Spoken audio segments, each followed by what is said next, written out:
What's going on, Freakazoid? Wow, what a crazy game that was. I mean, the Spurs had no business losing that game. I mean, they were up 29 points. They, I mean, just even at the end there, I mean, it's just so ridiculous. That Fox guy should have just dribbled the ball around until somebody fouled him. Instead, he missed it, and then the other team got the ball. The Knicks got the ball, then they missed a shot, and then a guy tipped it in with 1.2 seconds to go, and then the last play of the game,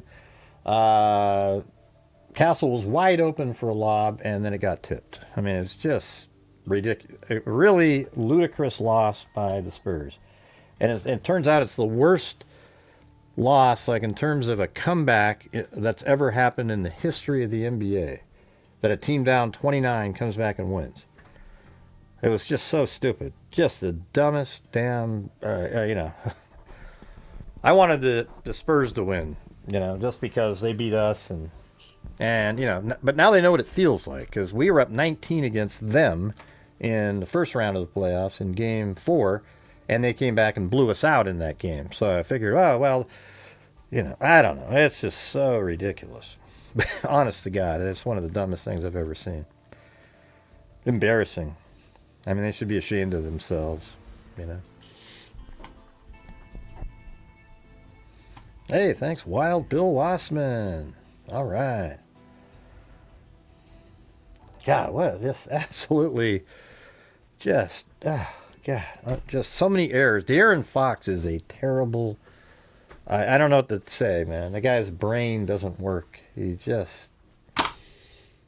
I'm not even sure why I'm disappointed. It's not my team. It's just, I hate seeing that kind of stuff. God. Unreal. Anyways, how are you guys doing?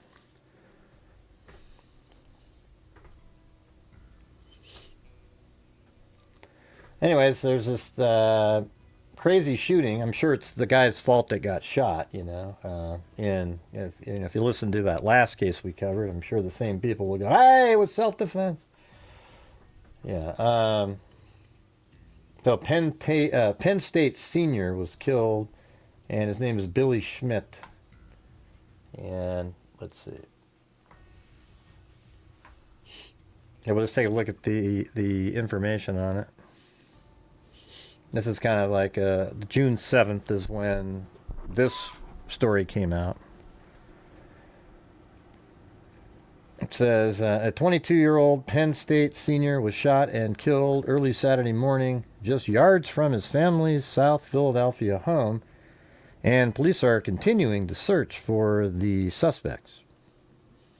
Now, Billy Schmidt was walking home at around 1:30 a.m. Saturday when he was shot on the 1900 block of Durford Street. See, it's weird too, because let's see, when they say 1900, we've got this mapped out here. Like 1900, let's type in 1900 Durford. And that's right there. But if you go to 2000, right? So that's how you kind of can figure out where the range. That's right here. Well, they said he was shot right there, but that doesn't make sense given the surveillance footage. But I'll show you why here in a little bit. All right. Man, I don't know how the Spurs fans get over that one. That was just embarrassing. Ridiculous.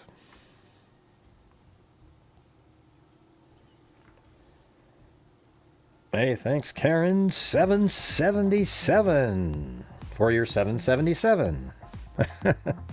Hey, appreciate it.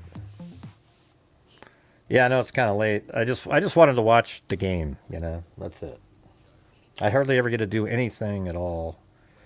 It's like I always do my shows right during, like when everybody, like if you're wanting to watch a game or something, or go out to dinner, I'm doing my shows. So. Anyways, this was in the 1900 block of Durford Street. His father said Schmidt had been returning from a local bar where he was watching the NBA Finals, just like we just were just now, with friends. He was really a really good person who cared about everybody and never hurt. This is what that was him right there. You know. I guess we could listen to this. Killed just steps from his home tonight after a 22-year-old college student was shot and killed just steps from his home in South Philadelphia. The whole thing was an apparent robbery attempt that turned into gun violence. Action News reporters. Gun violence. Ah, jeez. Notice how they word that. It was a robbery that turned into gun violence. No, it was a robbery that turned into murder with a gun. You know, like look at the way they word shit. Gun. It turned into gun violence. You know, it's just more gun violence. We got to do something about gun violence. Now we got to do something about the killers running around. All right. Surveillance video captured by nearby cameras appears to show the moments leading up to the shooting. In one video, a man can be seen throwing a cell phone. Seconds later, another man runs around a corner with Schmidt chasing him. The gunman then turns around and shoots Schmidt in the chest. I guess we could, kind of keep looking around and see if we can find the precise spot. But I think I have some of the spots, but some of the spots I can't find. Bill Schmidt said he found his son's phone under a car and turned it over to police. I'm shocked when they stole his phone that he chased them, he said. Supposedly, when he got to the corner, another came out and shot him, he said. Neighbors began creating a memorial at the location where Schmidt was shot directly across the street from where he lived. The neighbors, we come together. The neighbors, we come together. It's really important. It's sad we have to come together over a death, said Michael Smith, a nearby resident. Neighbors have also assisted investigators by providing surveillance footage. One video shows two men walking with one turning around and appearing to speak with Schmidt. Schmidt then follows the man. Another video shows one person ducking behind parked cars while the other runs away. I want to find the people and make them pay, Bill Schmidt said. Police have not announced any arrests. And there still isn't an arrest. Yeah, thanks, Kami. All right, well, basically, let's just show the videos first. I mean, might as well right now. So the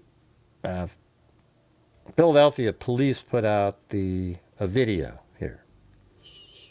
And this is interesting because these outfits they're wearing, they tossed them and they were recovered. Notice the blue gloves. These are actually the shirt. It's not like, somebody made a brand that looks like that. This is, they actually found the shirt because they see him later walking with white T-shirts on.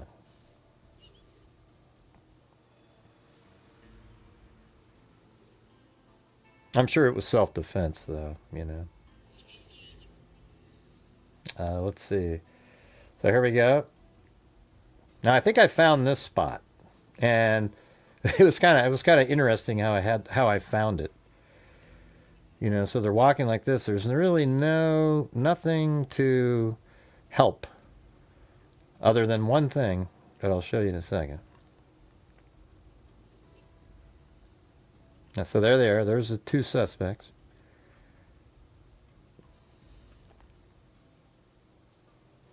But right there, I don't know what street this is or anything, right? God, come on. It's like frozen on the damn thing. Right there. It's 2152. Okay? So it says 2152 there. And so what I did was I typed in 2152 up here because I was hoping, and there was all these other 2152s. Then eventually I landed on 2152 Opal Street. And and they're all right, those other ones are all right around in this area too. And so that one turns out to be right here, I believe. I mean, if I go down to Street View here, we can check it out. Looks like it's the right spot. So that shot that we see them just walking around, I think is right here. And let's take a look. So you got that plate on the ground. That seems to be right there. This is, years later, right? This is, I'm not sure. This is 2019, okay, the street view. But you got the stairs going up. You have that. And that's, the stairs going up. You have this. And this right here, I see how it indents right there on the ground down there? It goes like that and indents. That's the same as this door that was then back then. It looks like they put bricks in that same doorway, though. Like there used to be. Or, maybe it is there. That's a window. Oh, I see. Yeah, I get it now. So see this thing up here? That thing rolls down on these rollers here. I just noticed that. So see that? This thing rolls down on those rollers. And you can even see right there that little red thing. That's right there. And then this rolls down, so they just put green paint. That's the only difference from that time. So that is where they're walking in that video. 100%. So they're walking by right here. And then it's just sort of trying to track where they went after that because, apparently this is where the shooting was over in this area. All right. So let's go back to the surveillance.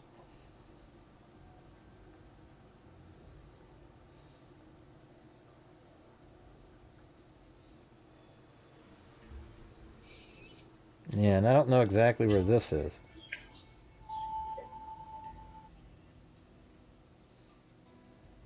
See, look at they're kind of ducking down, looking at something. And I was looking for this pillar here, because that's pretty unique. I don't think there's a lot of people that have that. But I wasn't able to find it.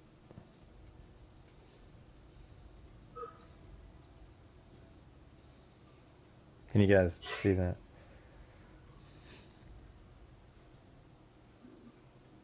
Oh, jeez. What the hell?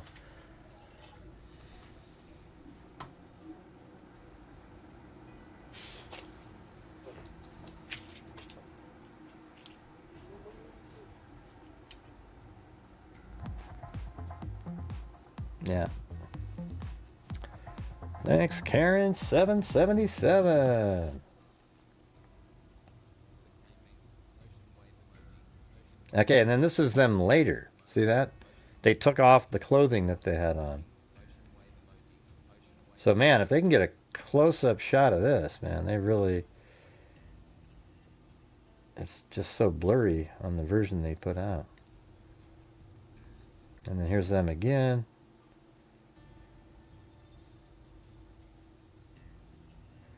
Circular design in the back of the shirt.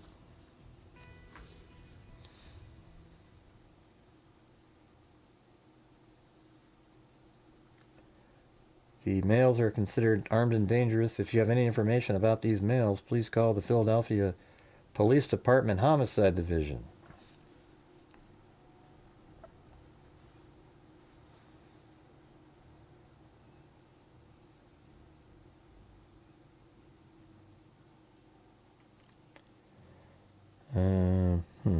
How do I get...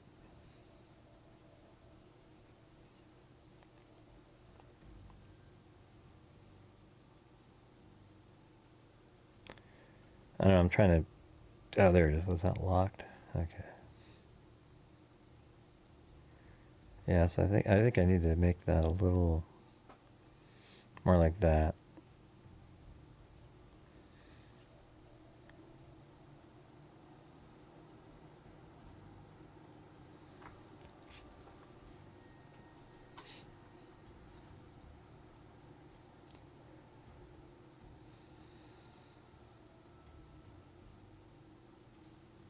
Now let's try not to have a dead chat again, okay? Like if you guys talk and type, then it helps. When you just sit there and stare, it doesn't, okay? Hey, thanks, Michelle H. Yeah, let's go, freaks. A manhunt is underway after a student at Pennsylvania State University was shot and killed In this on video Saturday. captured by nearby homes cameras, you can see what led up I'm to not the sure if shooting. that's this It shows one. one of the men throwing a cell phone. Okay. A few seconds later, that's another this man one. comes running around the corner with Billy chasing him. Right, so this is I recorded this off of a news channel. And so you can actually see this happen. Okay, this is what I wanted to show you guys.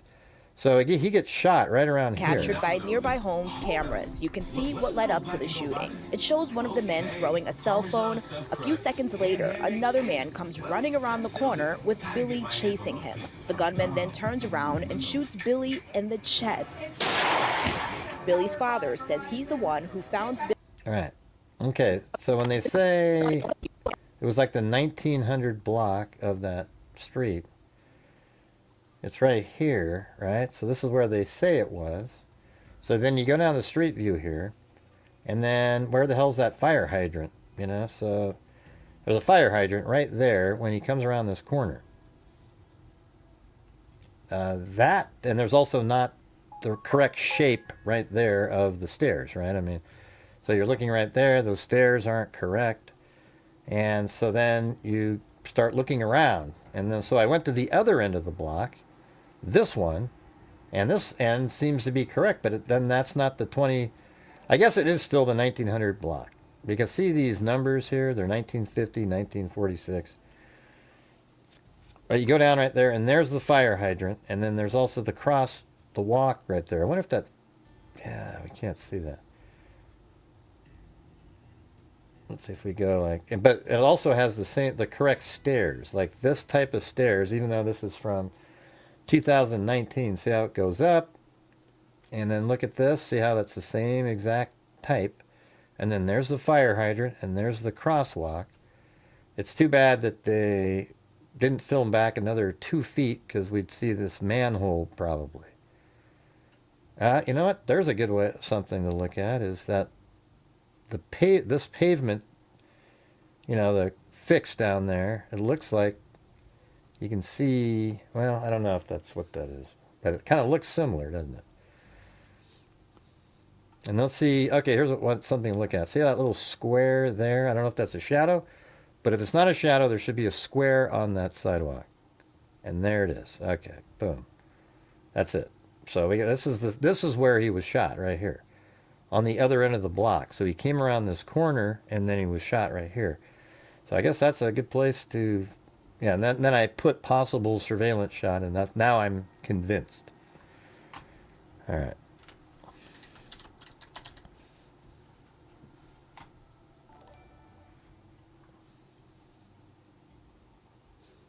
Thanks, Michelle H.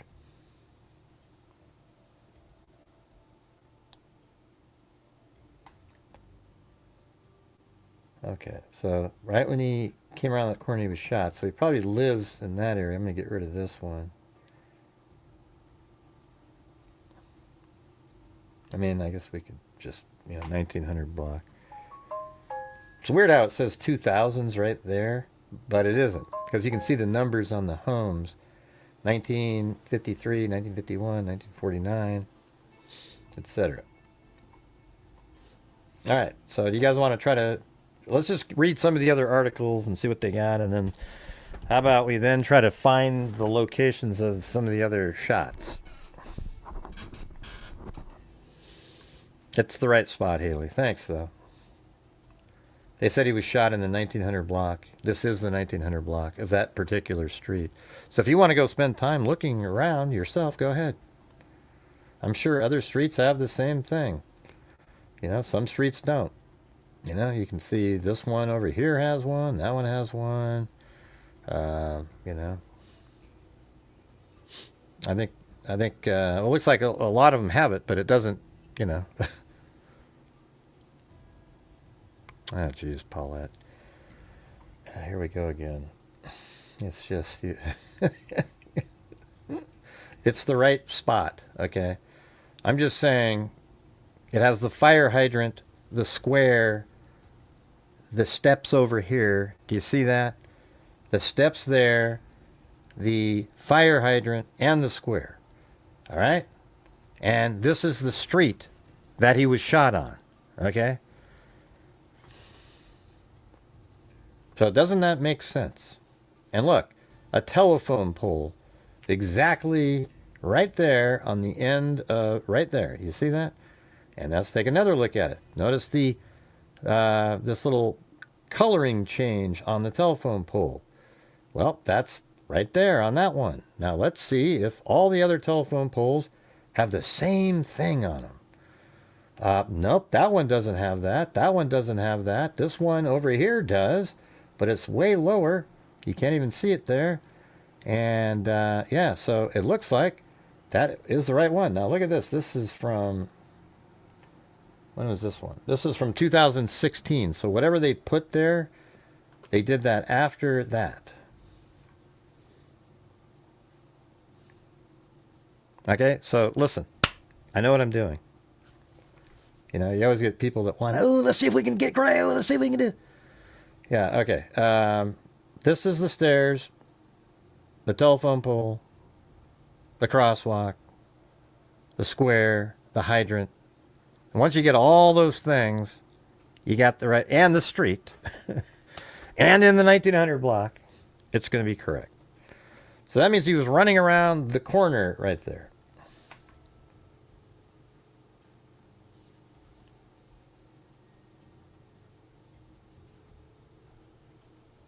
Oh, look at that even. Man, that's been there for a long time, I guess. But apparently that little orange cone thing, that's right there. But it's probably the wrong one. There's a lot of those orange things all over the place, you guys. So you got that orange thing and that orange thing, the telephone pole, the stairs, the crosswalk, the square, the fire hydrant. Anybody else want to disagree somehow? Okay, but I didn't call to interact to just say something ludicrous, okay? I mean, just, you know. So anyways, that's where the shot came from, all right? So now we see that, and then we can then look and see where he was. They were over here walking in this direction, though, towards the camera. So we go, and if we go back in time to the first one, this is at 1:13, it says, on the 6th. Okay, and then this shot is 1:26. So there's 13 minutes of missing time.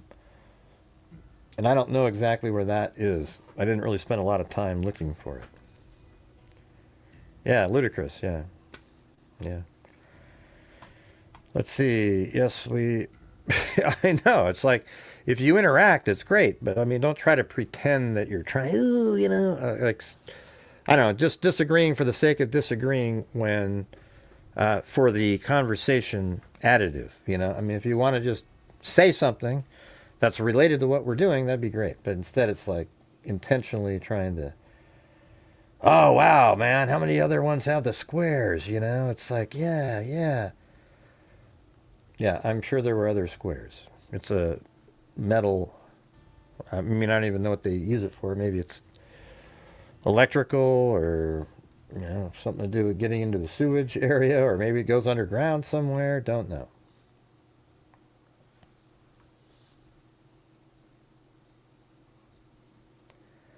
All right.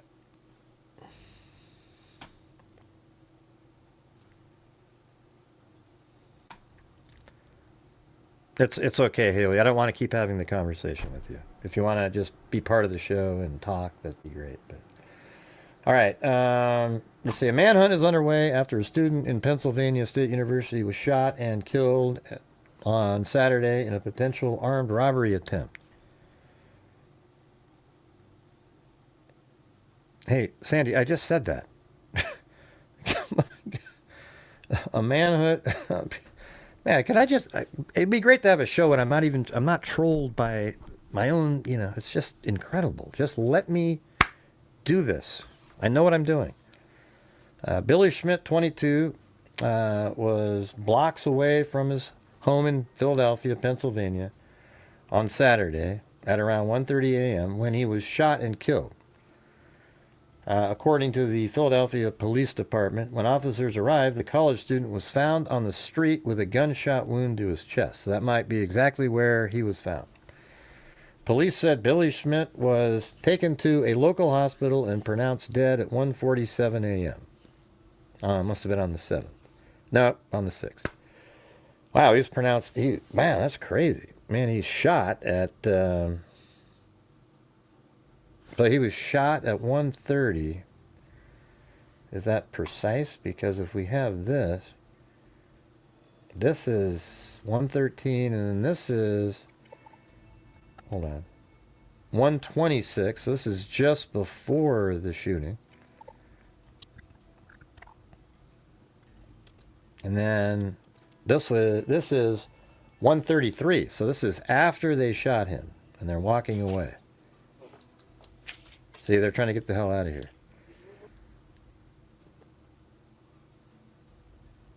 What is that? Why do they have that in there?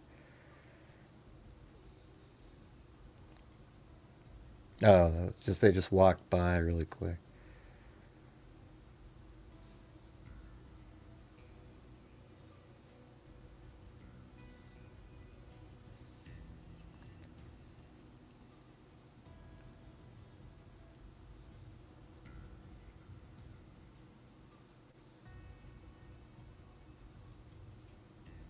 Man, I want to sort of back engineer this whole thing.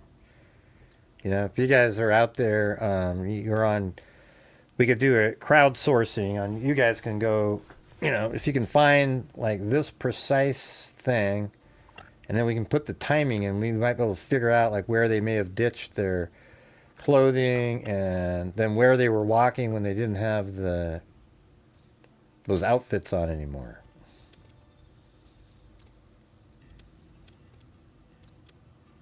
You know, it looks like a...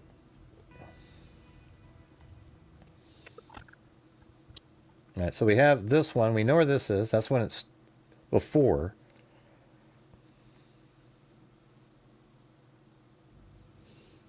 I don't see Jessica.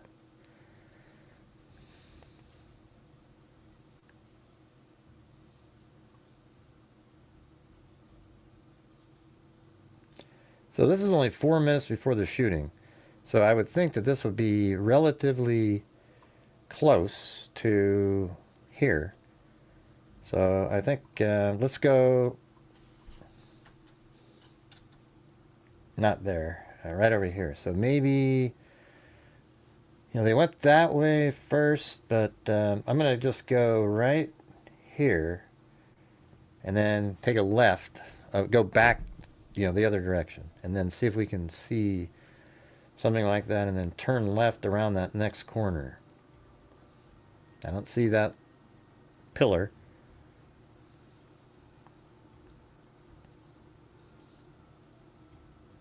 And then let's see.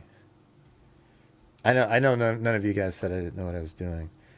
It's just weird when we get sort of, you know, stuck early on something. It's just, I'm just trying to find other stuff. Yeah, I don't know. So now I'm past the street. I think that was it right there, right? Yeah, that's that guy. So even that little cone or whatever isn't on there in 2016. That's like a unique feature.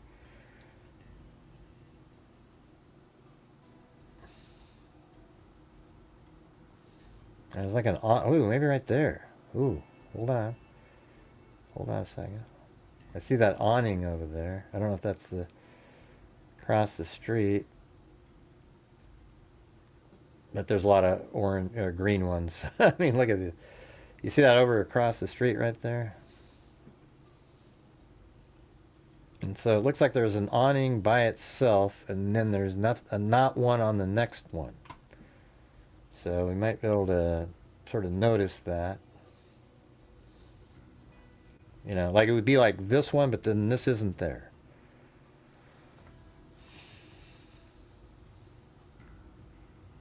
But also, look at this. See how there's an awning or, you know, something hanging out over there, and then you go right there and there's not there anymore.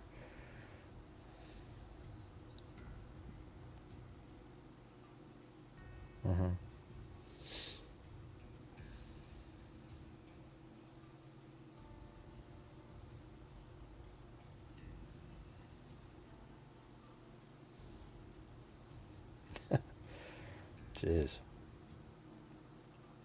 Okay, it's not on a big street like... Well, let's see. And there are cars parked on both sides, but I can't tell if it's a really wide street. It could be.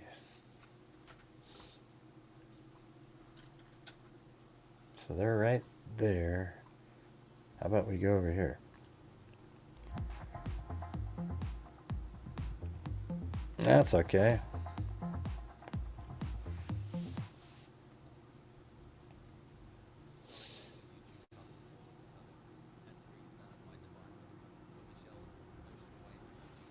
Ocean wave, ocean wave, ocean wave. Wave emoji. Ocean wave emoji. There we go. Ocean wave emoji. Ocean wave I'll turn emoji. that thing up. Thank you, Karen. Well, if anybody else wants to help support the channel, it's still just another day. Sorry I came on later, but yeah. All right, let's see. Yeah. Man, that's crazy. I mean, it's just a couple minutes before. So let's see. Let's pretend that they came from this direction. And just kind of go down. I mean, there's an awning right there. Except that's not the same stairs and everything. We just need to find, if we can just find those that column, that'd be cool.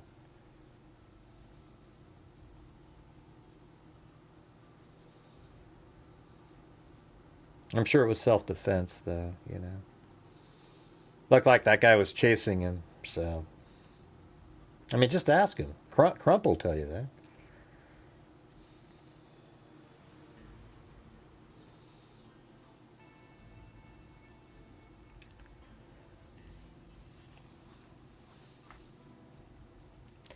Well, that took forever to go through. It just keeps buffering on my end, missing half the what's being said. Yeah.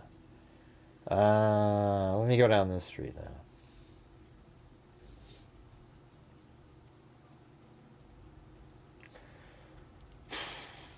Well, so next to, how about that?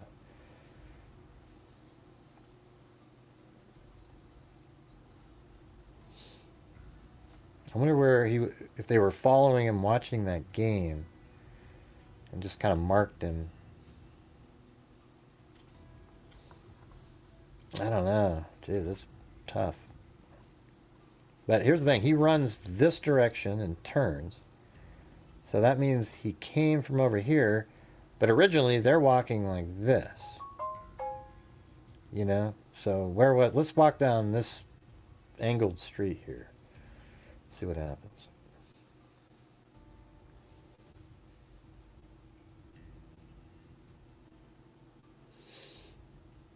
What song? When someone does a wave? What song are you talking about?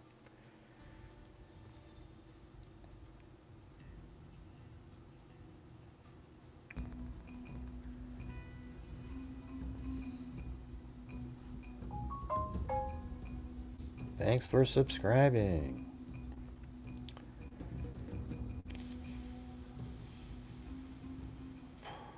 Well, let's try to do... Okay, so we see that that's green, and so maybe if we go up in the air, we can just, instead of going down the street view, can we spot it?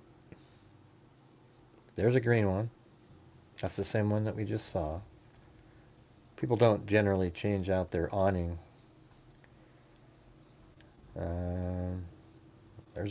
That's in somebody's backyard. So let's go back up here. Start moving this way.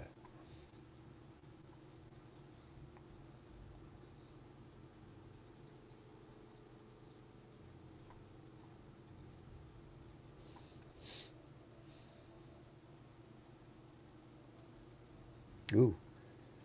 Ah, that looks pretty good right there. Hold on. Right there.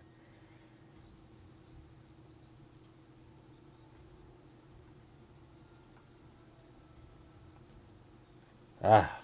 God, that was looking pretty good, even as the little double window. I can't tell if there's an arc on it or not. But it has bricks and But that doesn't seem to have that.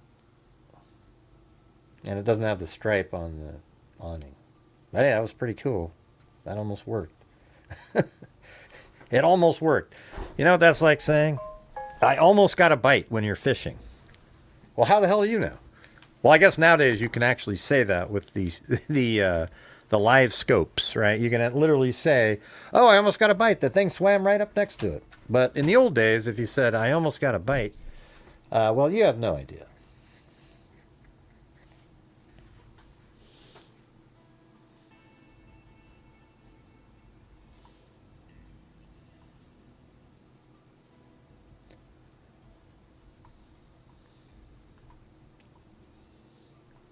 All right, so we're going to go back here again. They walked this way. And so where did they go after that?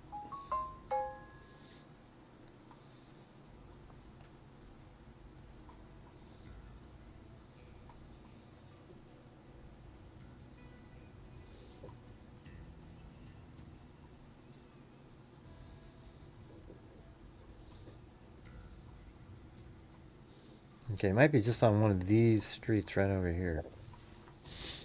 No. That's backyard of somebody.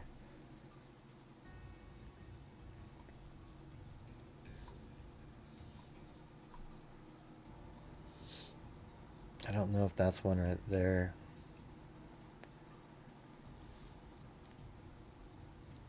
Oh man, this is looking way better. Oh man. Jeez, look at it. It doesn't even have the stripe and everything.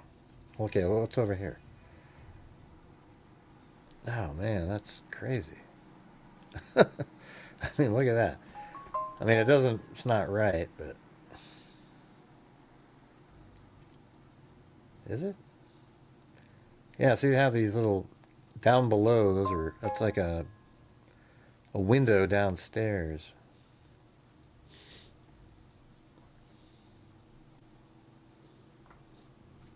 Crazy.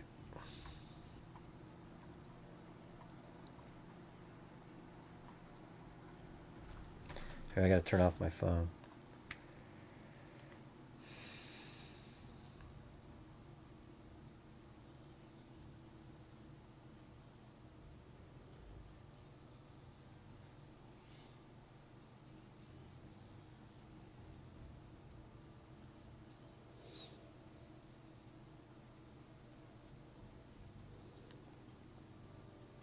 All right, there we go.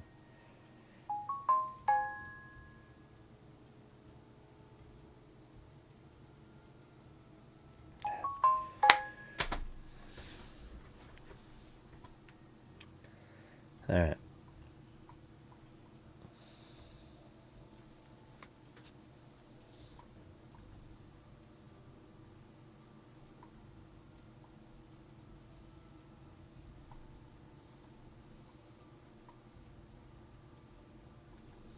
Already did that one. Man, it's just, this is really hard because you don't know where. You have this one at 1:13, and then 17 minutes later he's shot over here, but then we see him at 1. You would think that this 1:26 would be pretty close to here, right? Because there's nothing that looks like that on this street, is there? Because that's where he's shot. And so it has to be close to that area.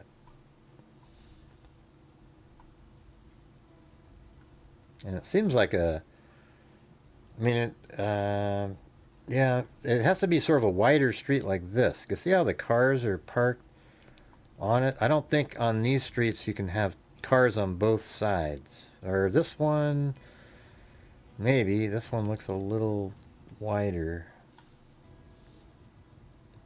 So there is space on this one. This one seemed like it's... I don't think there's cars on both sides. So this one does have the cars on both sides. So maybe it's on this one. but I don't see it. Let me go down the street view and just look.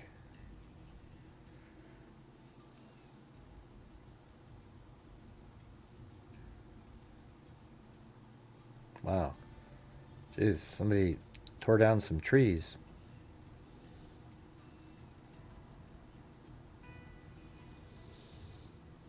Yep, I don't know. I can't play Beach Boy music on here. No way.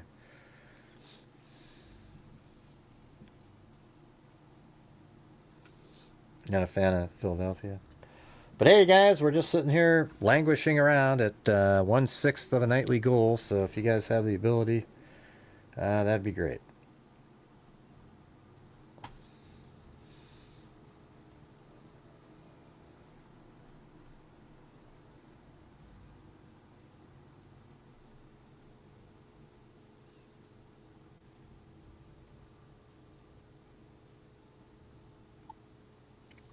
Okay, so this is 113, and then they show that at 126 for some reason. And so that's quite a long time after that.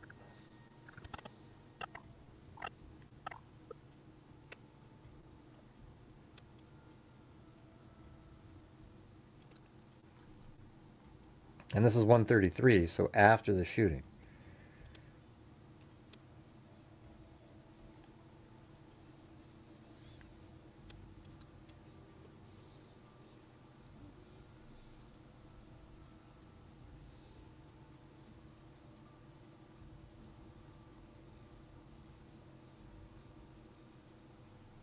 I mean, that there, unless that's new, should be easy. You should be able to find that from the air.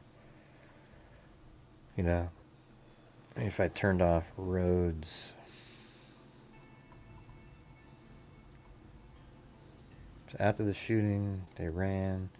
Man, I wonder how they're doing that. Just anybody that had surveillance at a certain time, they turned it in. They must have been able to track them right to where they tossed the clothes, too. I mean, those two kids are still out there.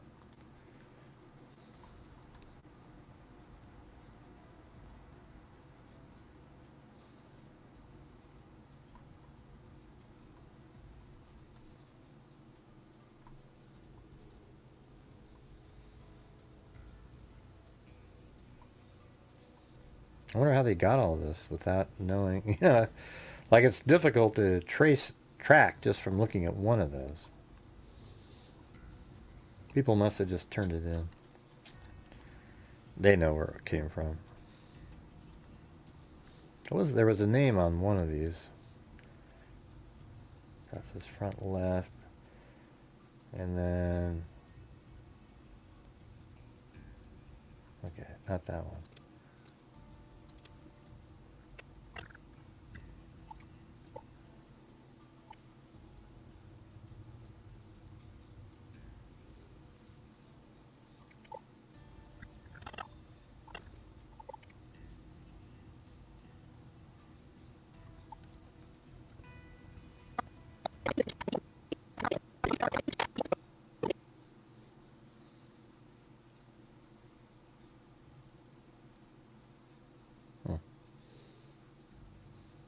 I don't know.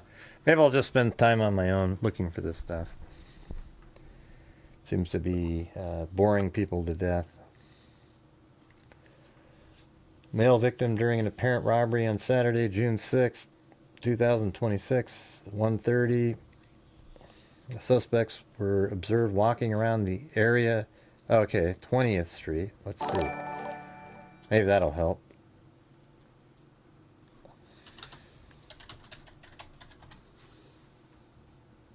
Yeah, so up here. Wow. I mean, how would you ever find that? That is... they're walking around the area of 20th Street from Rittner Street. Okay, let me just put a pin here. I guess I didn't see that. 20th Street. And then Rittner. Thanks, Wild Bill Wassman. Or is there a, let me do 20th Street again.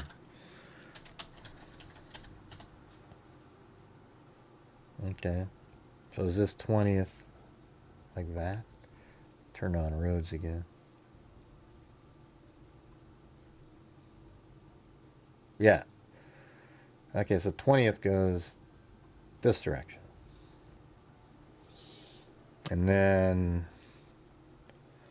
it said from Rittner Street to Jackson Street. All right, so Rittner. That must be a horizontal street. Okay, yeah, right there. So Rittner, right next to the crime scene.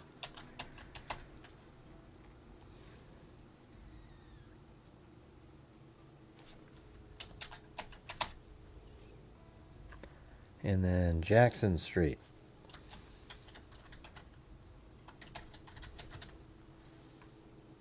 Oh, well, that's exactly where we already have it from. You know. Jackson Street. Yeah, so Jackson's where we saw him on the original one.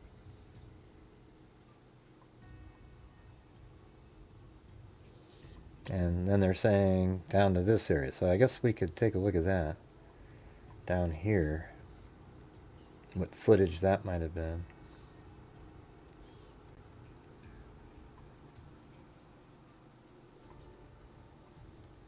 Yeah, we were already kind of looking down there, though. So it's really just right from right up here to theirs. This area is where he was walking around.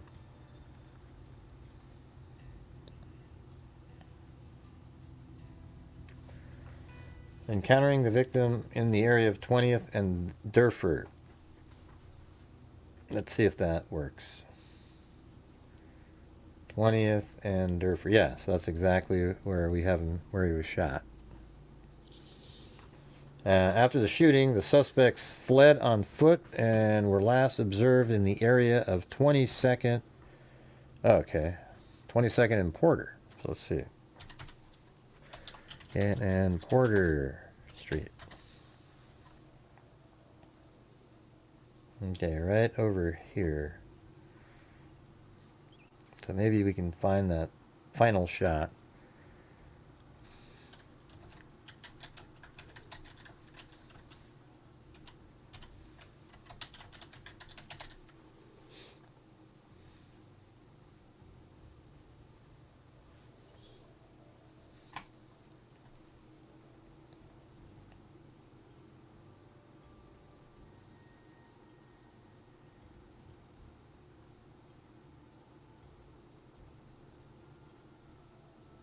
Jeez.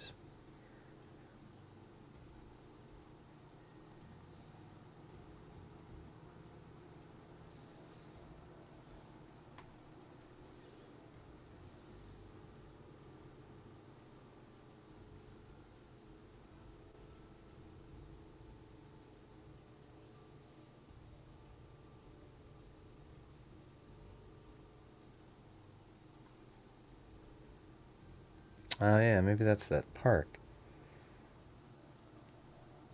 Oh wow, oh jeez. Yeah, I think you can see these two. I think those two square buildings over there.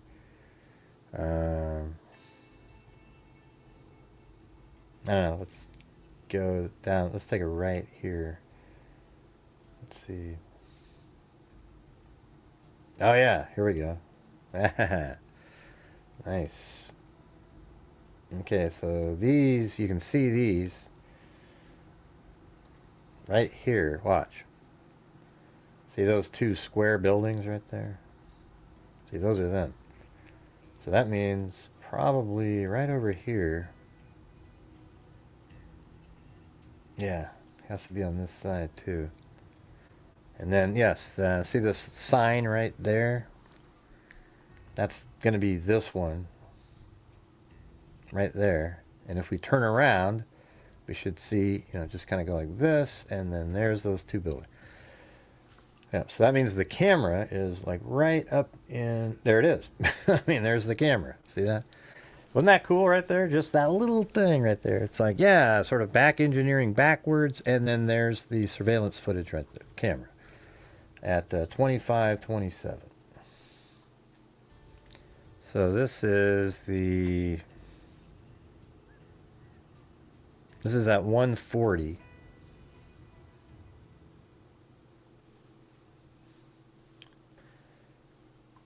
And let's see, this is 21st Street. Let me do it again.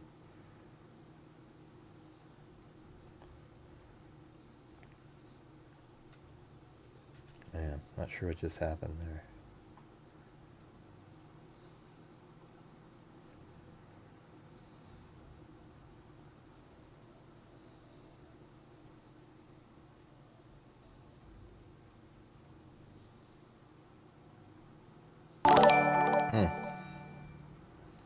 Yeah, right there. And that is 25, 27, 21st Street.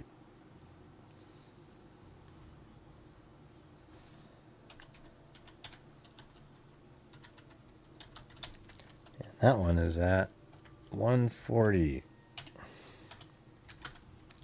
a.m. Right there.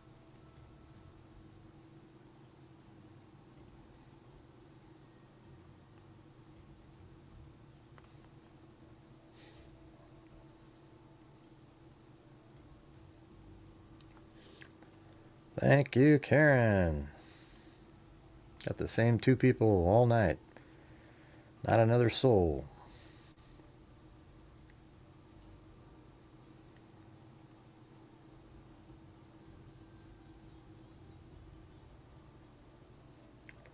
Okay, well, I guess if we have that one, what's next? So here they come. So that means they came from the left over there. Alright, so they discarded their hoodies and everything. And they're seen here at 1:33, so that's only 7 minutes later. So this might be a good hint of, like they came from over here somewhere.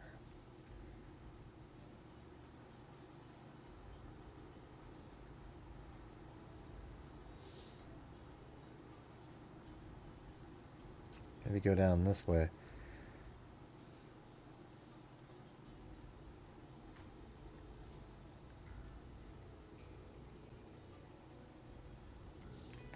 I'm just walking down this street. Look, this kind of looks like what I'm looking, when you're looking at this screen here, it sort of has that look to it. And then, I don't know, look at that. There's a little bit more ornamental. Let's see, let me keep going down this way.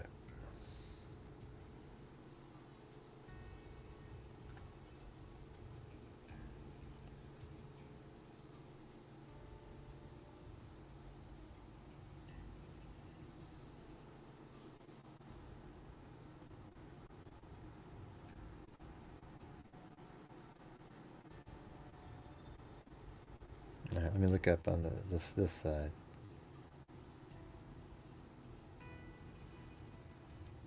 All right, let me go back to where that last one was. It was right here at 1:40, and they're walking this direction. So I think maybe if we start, okay, so the shooting took place here, and so they probably they look like they ran down this street. So how about if we go to like right here? So they would have came down here. If we go to here, we need to find the 1:33 time frame, which is before that one.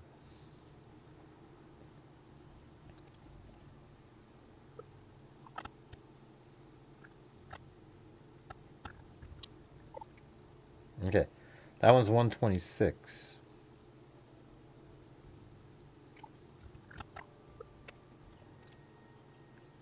And that one's 133. Okay.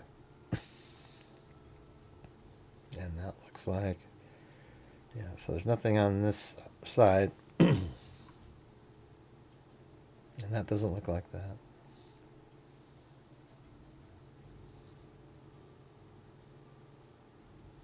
Right. So here I think we turn right. Yep. Or actually keep going straight. Right here for a couple blocks.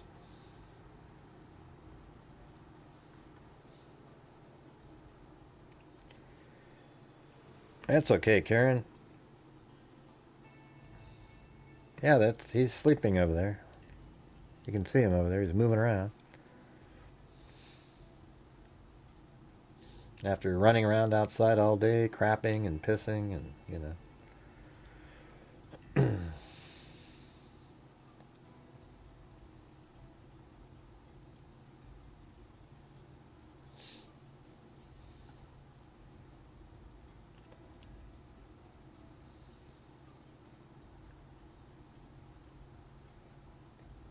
Wait, did I need to keep going another block? Yep.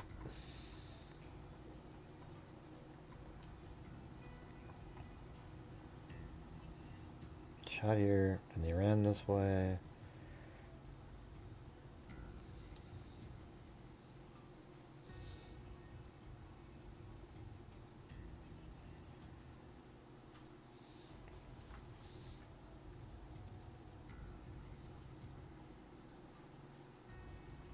See, this kind of feels like this street, doesn't it?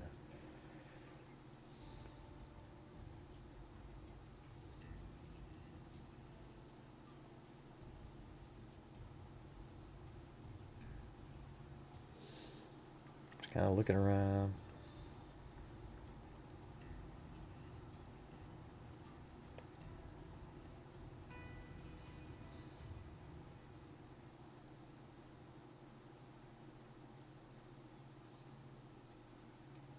It's got the trees.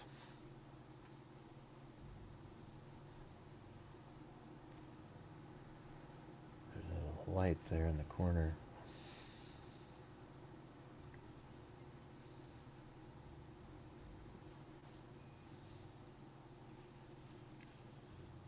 I mean, he's moving around. He's chewing on a toy or something. You guys seem confused.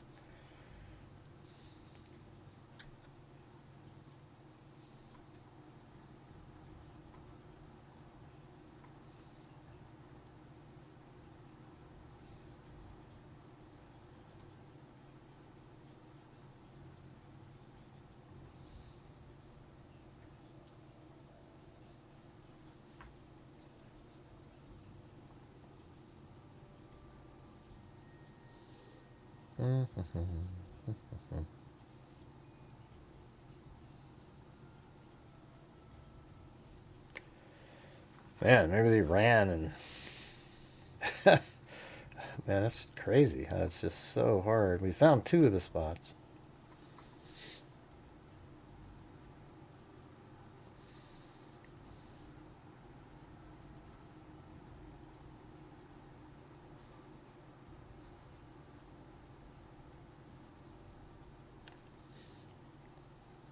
Right there. Shooting happened. It looked like one of them ran this way. And I don't know if one of them turned around and came back that way. But then we have him walking this direction. So you would think, you know, like, I don't know. See, it's definitely not over here. So it's got to be just sort of like right down this street and then over.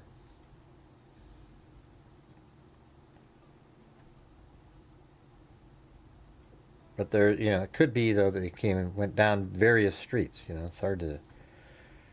That's the part that's hard.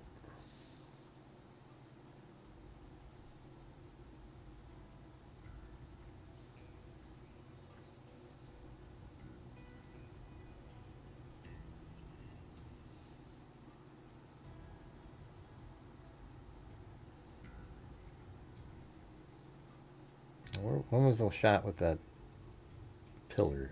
This one.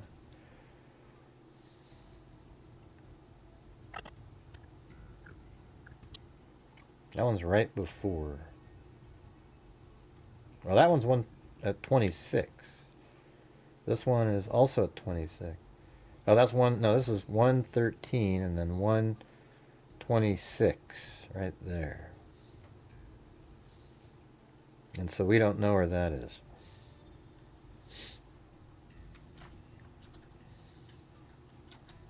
Because you see him walking here down. This is what I do when I'm all by myself, you know, like trying to figure this shit out. Like spending, you know, hours and hours and hours. Like when I have it ready before. Hey, look at Karen's doing a challenge, you guys. She will do $10 in Super Chat if you guys do 10, you know, $10 on your own. Or two people do 5.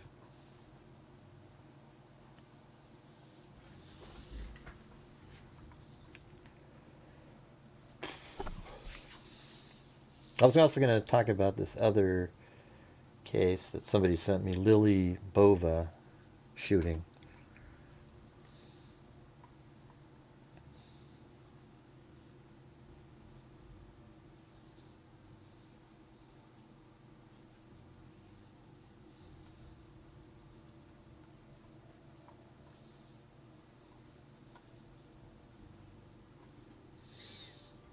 And of course, thank you, Wild Bill Wassman. Now it just takes somebody else. We need one other person to donate 5 for the challenge.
Nobody?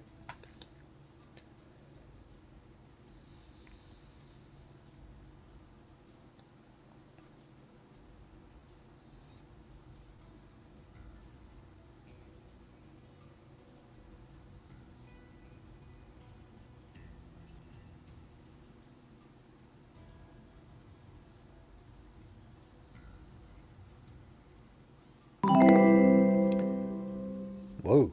Karen, you owe last month's rent on our timeshare.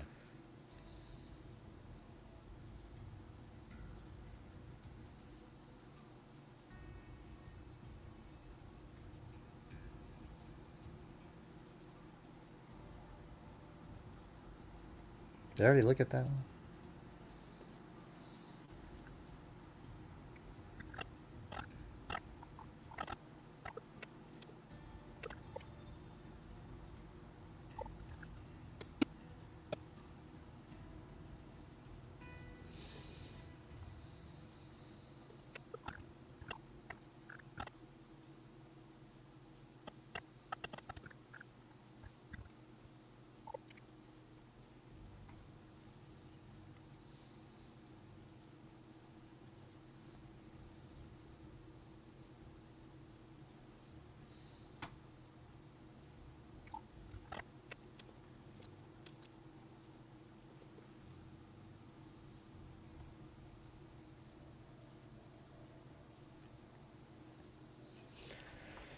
Yep.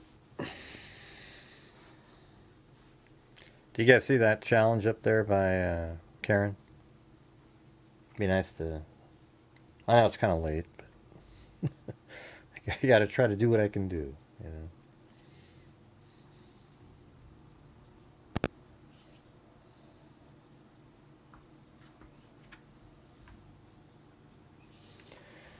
Yeah, anyways, I'll just try to find this stuff on my own here.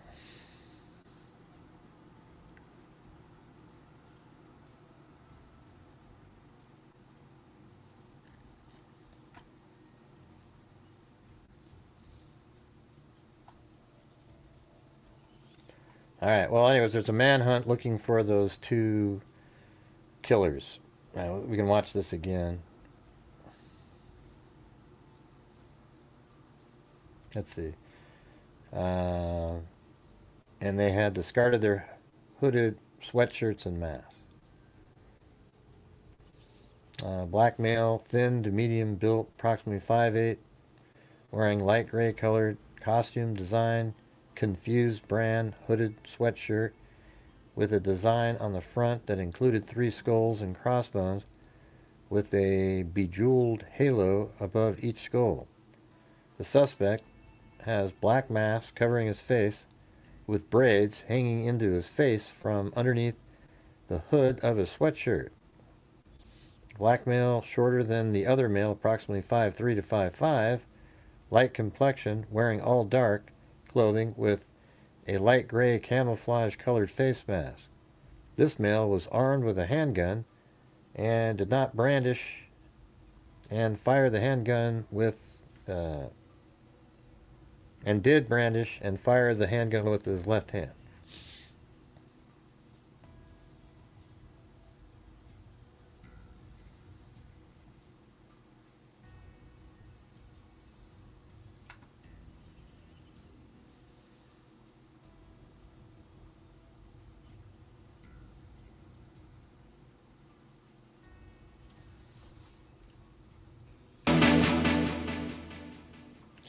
Thank you, Karen. Thank you, Jim Lawn and Wild Bill. Kissing face emoji.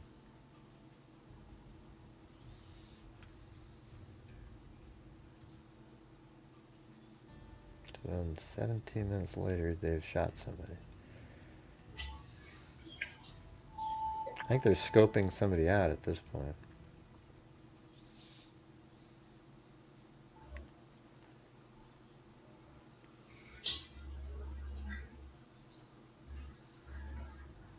These freaking animals, they're just out hunting.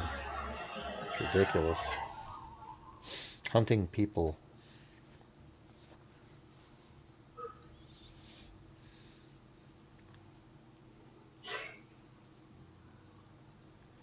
$17.77. Thank you.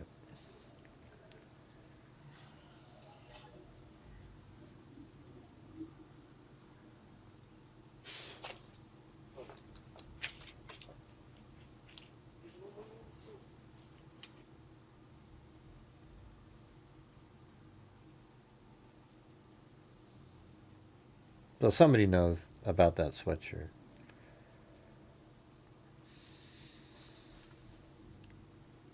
After discarding their hooded sweatshirt and mask, the suspects were last observed on foot in the area of 22nd and Porter Streets. At this point, both suspects are observed wearing t-shirts.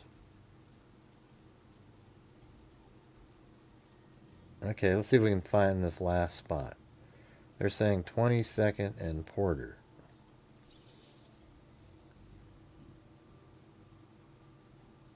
And then, where was the shot that had the...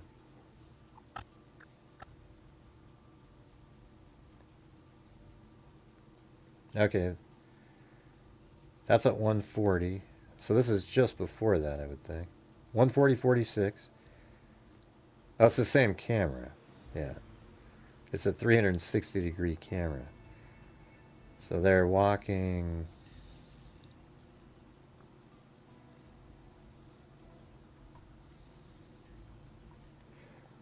They're coming down the street right here. Just right under here.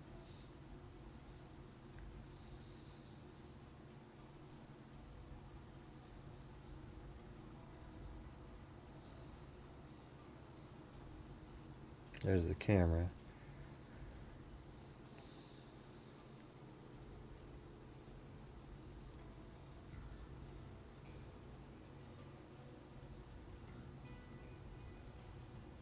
And I think this same, like right there, is where whatever this was. I mean, there's that little arc right there. Arch. Yeah, part of the arch from its own camera. See right there?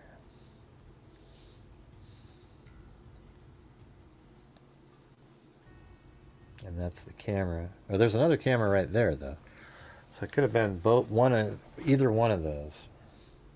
Like maybe that one picked up them walking this direction. Yeah, that makes sense. So that one picked them up coming this way, and then this one picked them up as they walk by. So that's exactly what this is. So here they are. Wait, oop, hold on. We might be able to see the camera even.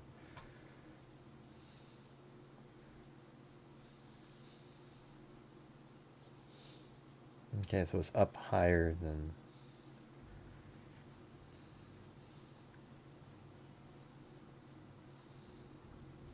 It's right up here. Can't really see it.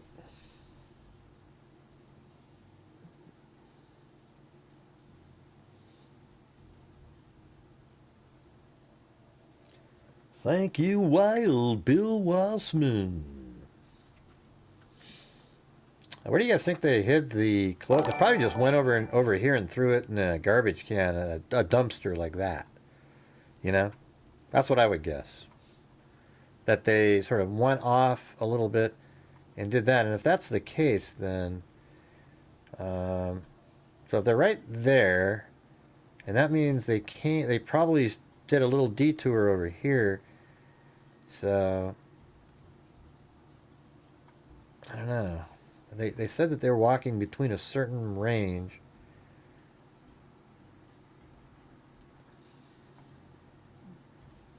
Rittner, see, they're already past Rittner to get to there, though, so that's not totally accurate.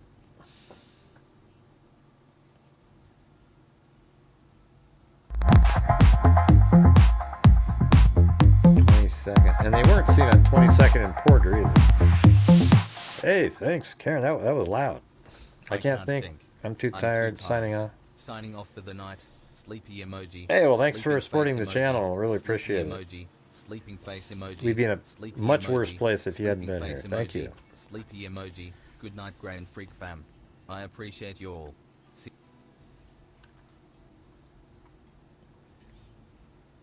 Appreciate you. Thank you.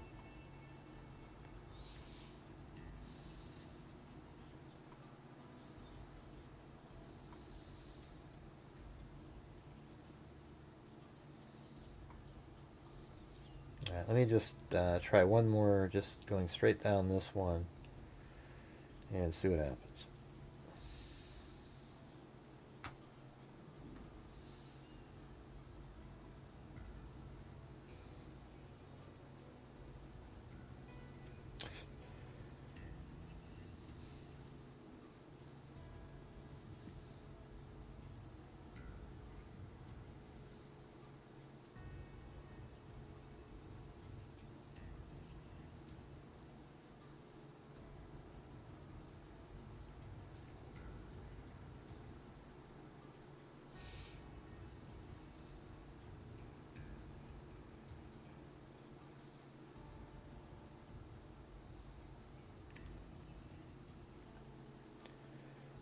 What does that look like again? I just want to see if I can try. I'm trying to find this one at some point.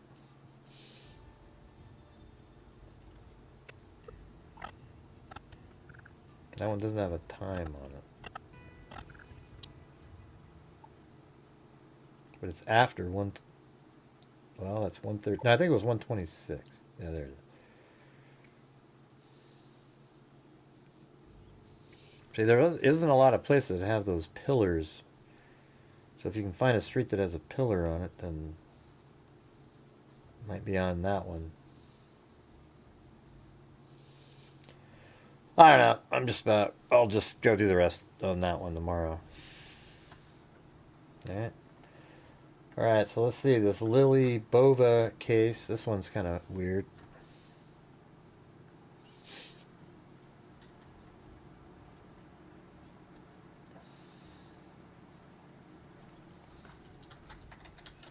Let's see if it makes sense to anybody.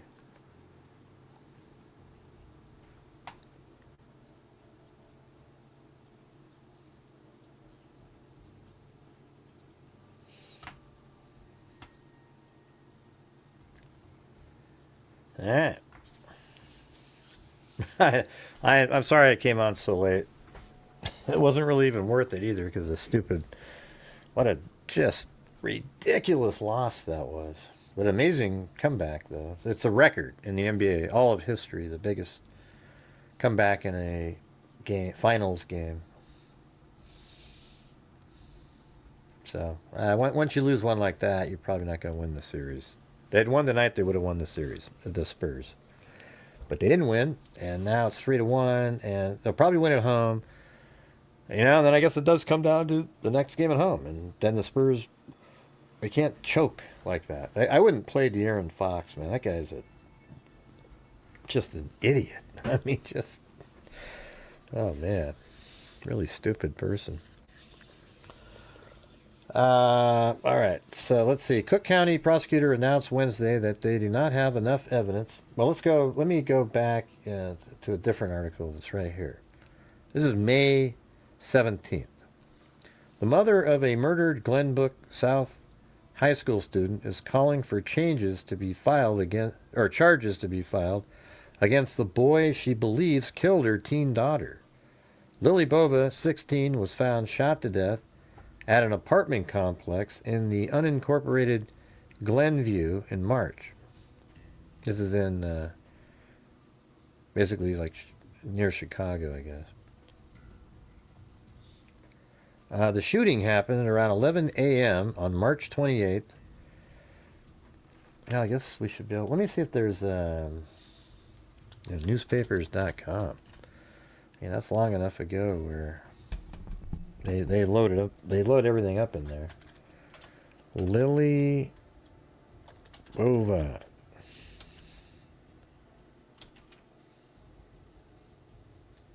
Oh, that's got to only be one. Yeah, look at that. Wow, that's crazy. So here we go. They said the shooting took place on...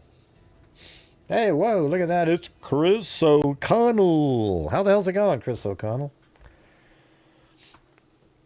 Didn't see you on the Carmelo Anthony case stuff that we were doing.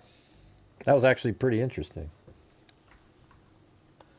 So this happened on March 28th. So if we go up in here and put March 28th, or March 2026, and then we click on that, and then we go, let's see, 27, 28, 29, 30, just the 31st is when apparently it first showed up in here.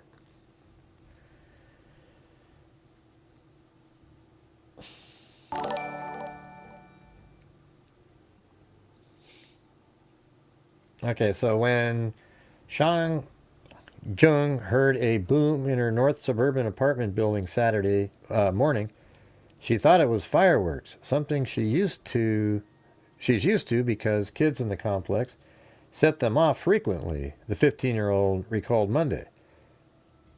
That's not a 15-year-old.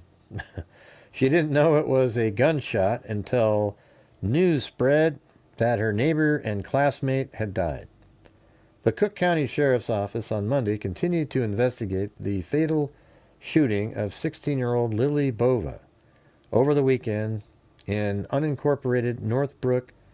Meanwhile, Bova's life and loss loomed over her north suburban community as students at Glenbrook South High School, where Bova was a sophomore, returned to class. Around 11 a.m. Saturday, officers responded to a call of a potential gunshot gunshot victim at Salem Walk Apartments. Let's just do that. What happened? All right. Salem Walk Apartments.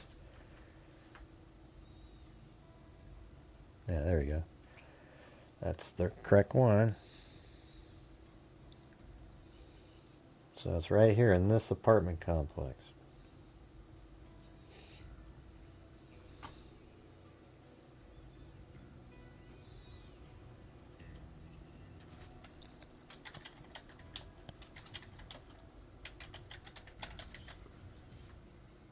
All right, there we go.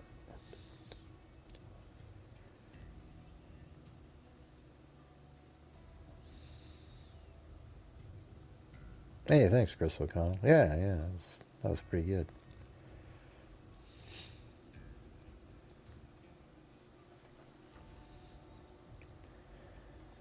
So it was a 3600 block of South Salem Walk, according to a report from the sheriff's office. When officers arrived, they found 16-year-old girl, later identified as Bova, shot inside an apartment, according to the sheriff's office and the Cook County Medical Examiner's office.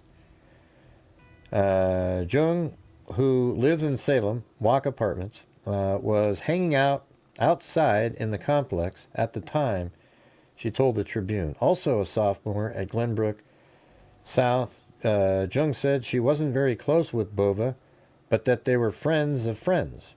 It's shocking that it was near us, she said. It's scary. Bova was transported to the Advocate Lutheran General Hospital in Park Ridge, where she was pronounced dead, authorities said. Salem Walk residents were in shock Monday. Helena Naden said she saw Bova's body being taken from the apartment in an ambulance at around 11:10 a.m., she said. Naden spoke fondly of Bova, telling a story of her young neighbor running out of her apartment in her white socks to help her pick up spilled trash just a few months ago. Fellow neighbors Bobby Montgomery said she didn't know Bova, but was surprised to learn about the shooting. I was standing in the kitchen, washing dishes, and then all of a sudden, all these sheriff cars started pulling into the parking lot, she remembered. There wasn't like a big fight or big commotion or like a whole bunch of shots or anything. I didn't hear anything. Jeannie Gamrett, who lived in the complex on the first floor near Bova, and her family said, we're very quiet here. She described Bova's family as very nice. They always say hi, she said. They always smile. It's very sad. As of Monday, the medical examiner's office still listed Bova's death as pending while detectives search for a person of interest. Following news of Bova's death, Glenbrook High School principal Barbara Georges, or something like that, in a message to students and families Sunday afternoon, said Bova's kind-hearted and optimistic nature will be sorely missed.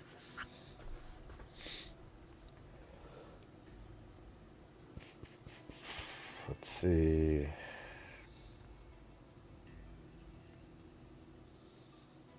Okay, I'm just going to go to the next. So this is, let's try the next month. Yeah, there's one in April here. Just to see, they've got to have an update on it. Police, teen girl shot dead in North Suburb. The Cook County Sheriff's Office is continuing to investigate the fatal shooting of a 16-year-old girl that took place in the 3600 block of South Salem Walk in unincorporated Northbrook on Saturday. Around 11 a.m. on Saturday morning, officers responded to, well, this is April 1st, so it's not too far off. Let me just see. She was taken to the hospital by ambulance. I was standing in the kitchen washing dishes, and then all of a sudden, all these sheriffs, yeah, that's exactly the same. Is there any other, that looks like that's all they got in newspapers.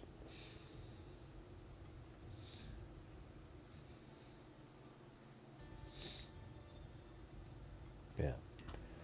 All right. So go back to this one. So this is from May 17th. So this is a month, close to a month ago, and they're talking about it, which is way after April 1st. So we're talking about, let's see what it says. Officer said they found the teen with a gunshot wound. First responders did CPR on Bova and took her to Advocate Lutheran General Hospital, where she later died. Bova's mother, Christine Maga, spoke to ABC 7 Sunday, nearly 2 months after the shooting. She said a 16-year-old boy turned himself in to police after the shooting, but was allowed to go free because of his age. Justice for Lily Bell means holding this person accountable for their actions. Someone she trusted with no respect for her life, walking around and enjoying his, MAGA said.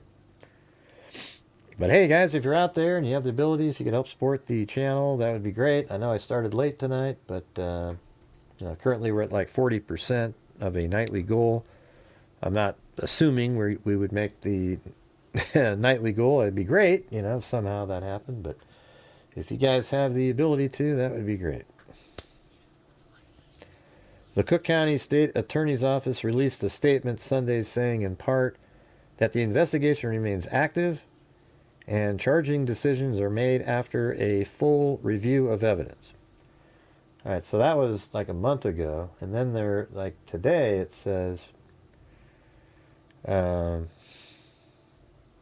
declined to charge anybody. It's like Cook County prosecutor announced Wednesday that they do not have enough evidence to bring criminal charges in the shooting death of 16-year-old Lily Bova in Chicago's northwest suburbs.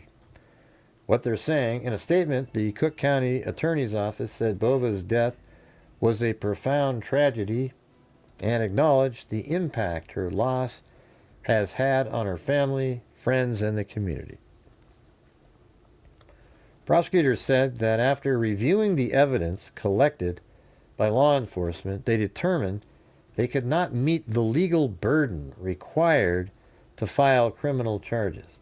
Based on the evidence obtained by law enforcement during their investigation, we cannot meet our burden of proof, and at this time we cannot bring criminal charges, the office said in a statement. The state's attorney's office described the investigation as a challenging case and said many questions remain about how the shooting unfolded. Throughout the review process, our victim witness staff remained in contact with the victim's family, and today prosecutors from our felony review unit personally informed the family of this decision, the statement read. As prosecutors, we have a responsibility to file charges only when the evidence supports doing so. They remain committed to pursuing justice and seeking accountability in all instances where our review... Well, why don't you say what you think happened then? Bova was shot around 11 a.m. on March 28th inside an apartment that she shared with her mother, sister, and brother. The Glenbrook High School sophomore was found wounded in her bedroom and later died at Lutheran General Hospital. In May, Lily's mother, Christine MAGA, publicly expressed frustration that no charges had been filed. MAGA said that she had been told by officials with the Cook County Sheriff's Office that investigators had gathered sufficient evidence to support charges against a suspect, but that prosecutors were seeking additional time to review the case. Okay, so maybe they'll do it later.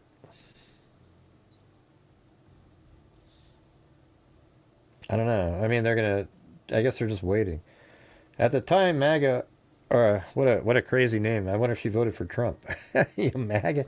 Her last name is MAGA. At the time, MAGA argued the circumstances surrounding her daughter's death warranted criminal charges.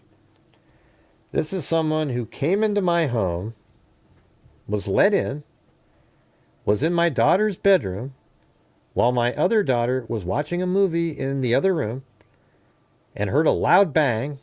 I mean, listen to how this went down. It's pretty crazy.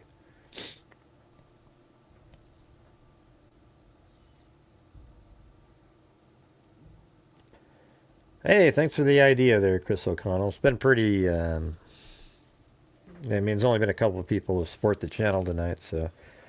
Maybe another night. This one's just not gonna... It's not gonna... People aren't doing it. I'm just saying.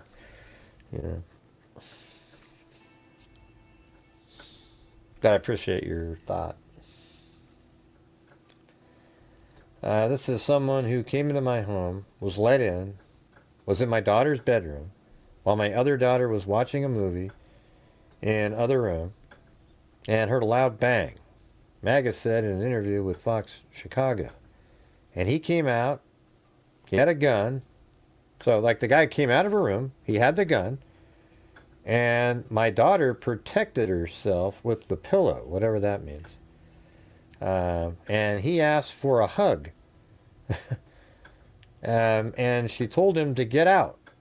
I'm not sure what that was about, she said. He called his mother on the phone to come pick him up and left. I mean, what in the hell is going on there? Maga also said she feared for safety of her other children because the person she believes is responsible remains in the community. I don't really understand this part here. And he asked her for a hug, and she told him to get out, you know? Yeah. Well, if you guys want to do it, we do have a challenge up there by Chris O'Connell. She said she'll match whatever anybody sends in on the next 3 super chats. Okay? But it's been so slow tonight that I don't know. Maybe another night would be better. Okay.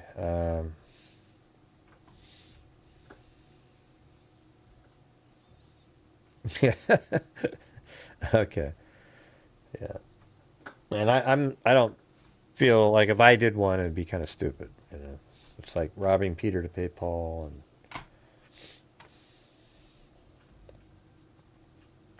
so I don't know what the hell's going on in this one. The mother of a Glenview teenager murdered in her home in late March is speaking out tonight, frustrated that the Cook County State's Attorney's Office has not brought charges against the person that she believes killed her daughter. Why are you not behind bars? Where is the line of justice? What That's do the we mom. need? Christine Maga is the mother of 16-year-old Lily Bova, who was shot and killed on March 30th in the Glenview apartment she shared with her mother, sister, and brother. Bova was found shot in her bedroom and later died at Lutheran General Hospital. Her mother tells Fox Chicago that Cook County sheriffs have told her they have sufficient evidence Wow, look at that. Wild Bill woke up for that one. Thank you. to file charges against a suspect, but she says the state's attorney's office is asking for more time. She believes the circumstances surrounding her daughter's murder are more than enough to bring charges. This is someone that came into my home, was let in, and was in my daughter's bedroom while my other daughter was watching a movie in the other room, and heard a loud bang. And he came out and he had the gun, and my daughter protected herself with a pillow, and he asked for a hug. I'm not sure what that was about. She told him just to get out. He called his mother on the phone to come pick him up, and he left. Now, we reached out to the office of state's attorney. What the hell? Asked for a hug. I'm not sure what that was about. She told him. And what does that even mean? Like, you come out and then the other daughter's protecting herself with a pillow and then says, "Hey, give me a hug." Oh, I thought you went to bed. Huh. That doesn't make any sense. Told him just to get out. He called his mother on the phone to come pick him up, and he left. I mean, you guys didn't say, "Hey, stick around." I mean, the whole thing just sounds like a weird story, right? Like, what's the deal there? I don't get it. You know? He calls his mom, and when his mom gets there, you guys don't say, "Hey, he needs to stay," you know? There was a gunshot, and my daughter seems to be shot in here. I mean, what, I don't really understand the whole story. Nothing makes sense about the story, you know? I mean, it makes sense that somebody was killed, but that part right there doesn't make any sense at all. Like, you know, there was a loud bang, he came out of the room, he asked the other daughter for a hug, and then, you know, and then he called his mom and went home. I mean, how come nobody said something?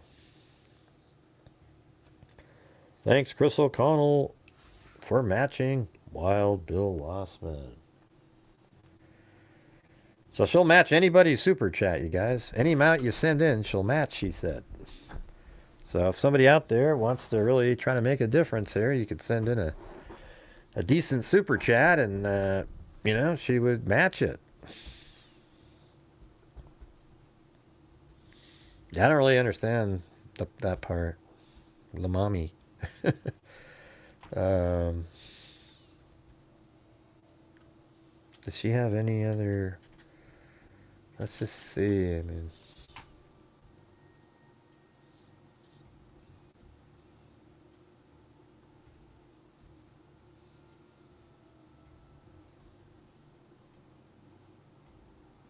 murdered Glenbrook High School student, and she's calling for charges to be filed against the boy she believes is the killer. 16-year-old Lily Bova was found shot to death inside an apartment in unincorporated Glenview in March. Her mother says a 16-year-old boy turned himself into police after the shooting, but was allowed to go free because of his age. Justice for Laybell means holding this person accountable for their actions, someone she trusted with no respect for her life, and walking around in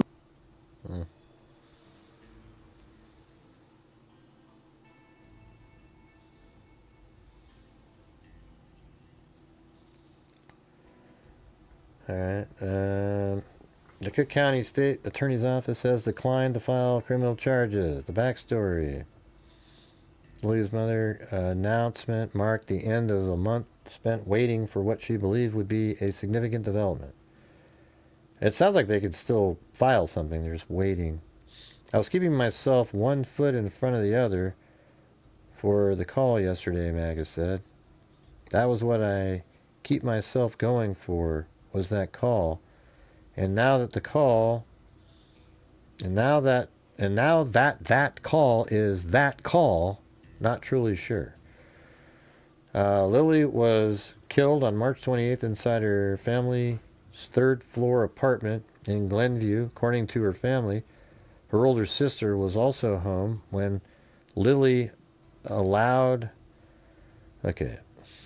So it was just the older sister was also home when Lily allowed a 16-year-old boy she had known since 2010 into the apartment. They knew each other from 2020, Maga said. I've seen the kid one time. He had a mask on. It was COVID. One time, and that was it. I heard of him through the grapevine. He was not in the kid's school because he was in trouble all the time. According to the family, shots were fired within minutes of the teen entering the apartment.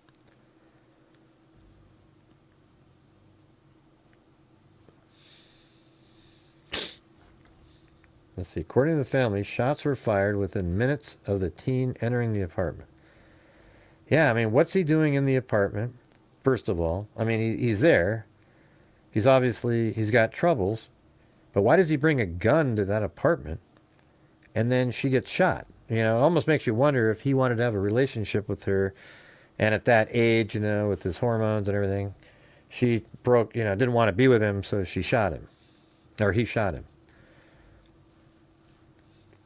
The Cook County Sheriff's Office has been investigating the case. However, prosecutors ultimately determined that the available evidence was not sufficient to pursue criminal charges. And what was that? I mean, does she have gunpowder residue on her hands or something? Or, I mean, what's the deal here? But hey guys, could you please help support the channel? We have a challenge on the board there, so any amount that somebody sends in as a super chat, she'll match it. Okay, that's one of those times where it makes a big difference if you guys can support the channel. And, you know, it's been on the screen for a while and it just, you know, I don't know what to tell you guys. So if you guys have the ability, you know, any amount, she'll match it. That's what she said. I've seen her do it before.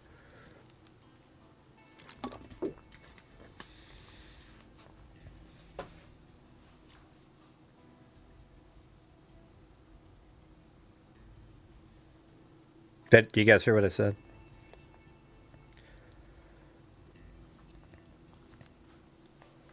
She said surveillance footage from neighboring homes and observations made by Lily's older sister helped identify what occurred after the shooting.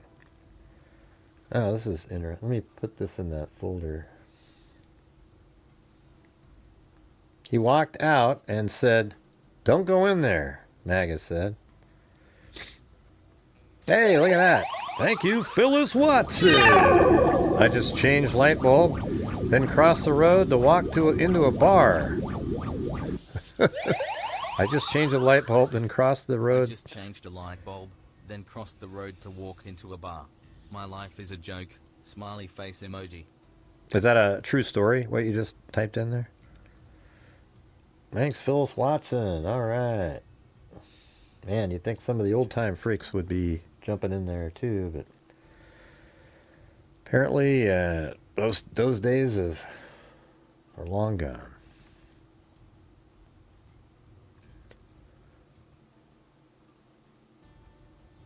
By letting him go without... Well, I don't know. I don't know if they botched anything. He just called his mom and left.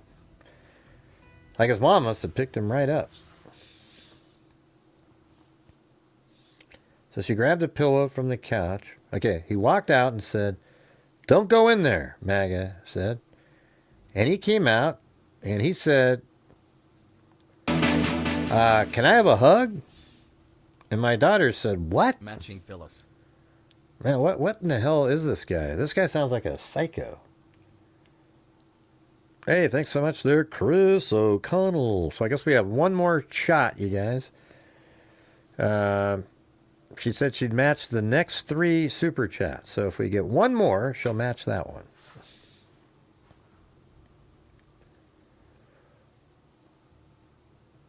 You can't believe anything you see on the internet these days. What are you referring to? Did you walk? Oh. So you didn't change the light bulb and walk across the street. All right. I mean, look how weird this sounds. She said surveillance footage from the neighboring homes and observations made by Lily's oldest sister helped identify what occurred. He walked out. So he walked out of the room, I guess is apparently what she's saying, and said, "Don't go in there," MAGA said. And he came out and he said, "Can I have a hug?"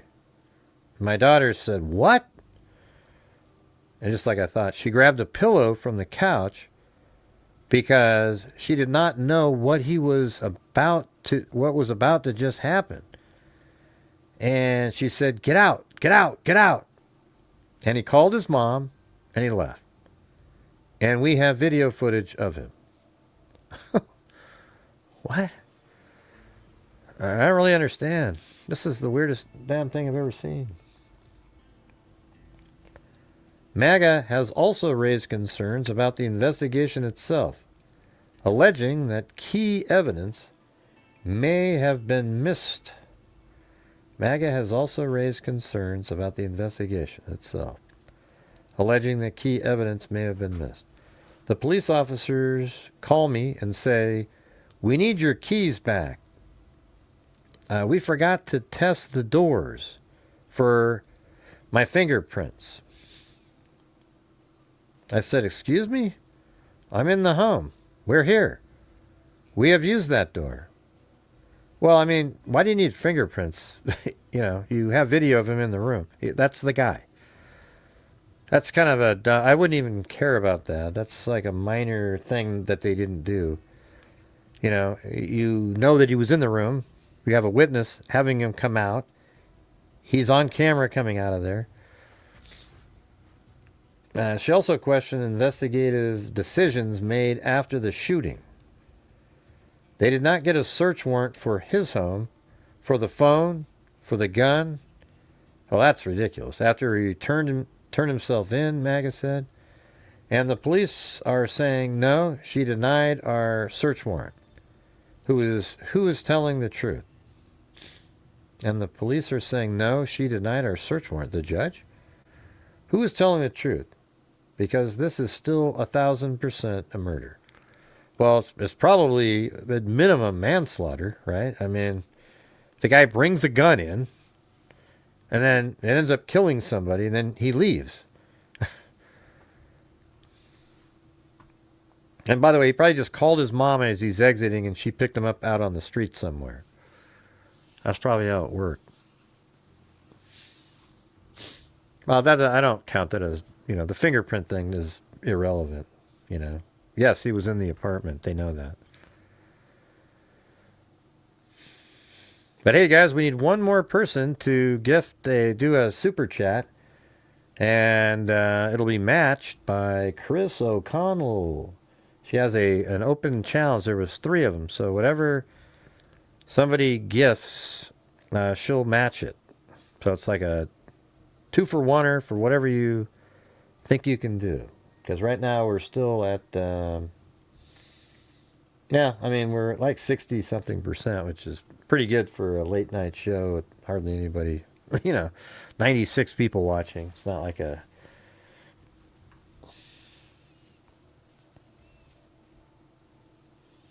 MAGA said she discovered what she believed was overlooked evidence 43 days after the shooting while cleaning out her daughter's room.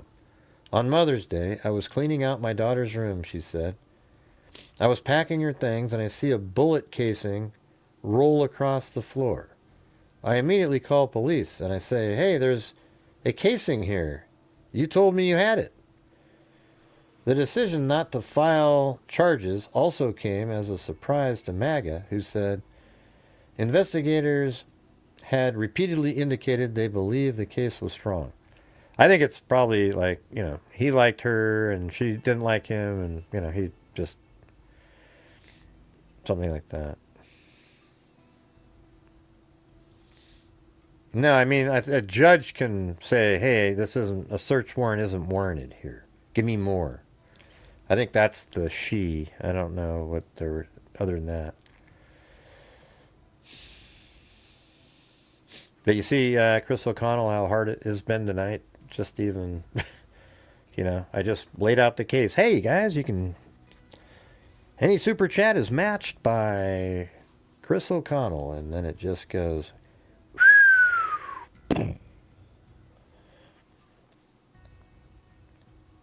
Yeah, I don't think that's what they said.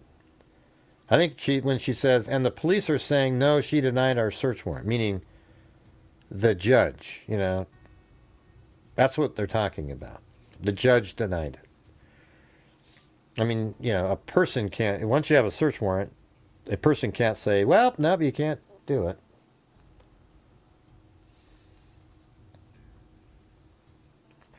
The decision not to file charges also came as a surprise to MAGA, who said investigators had repeatedly indicated they believed the case was strong.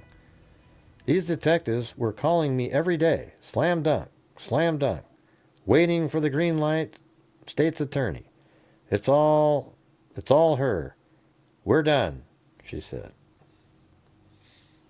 Why they're saying in a statement provided to media outlets, the Cook County State's Attorney's Office acknowledged that the tragedy of Lillian's death while explaining its decision not to pursue charges. All right. So I guess I'll just try one last time, you guys. We have a challenge up above. We have Chris O'Connell said she'd match any super chat, any amount, she'd match it. 3 of them. We've got 2 of them. Oh, there's Phyllis Watson. I was going to make another pitch, but I did. Well, there's Phyllis Watson. It's so hard these days. It's unbelievable. It's like, yes, absolutely brutal.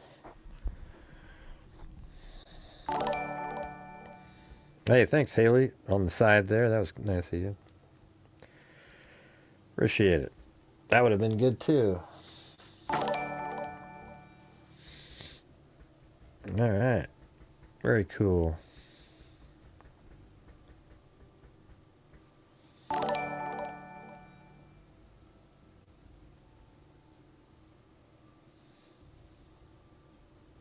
This doesn't make any sense. So the person who sent this to me, I think they knew that I would think the same thing. I think they knew that.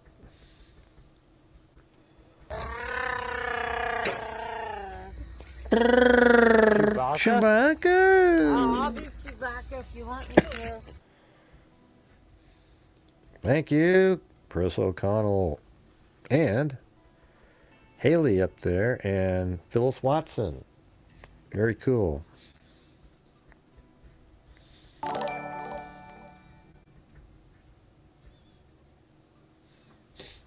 Maybe I'll just so Haley's don't go missed.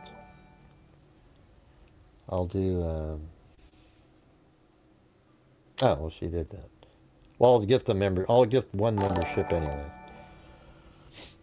All right, there you go. I'll do one too.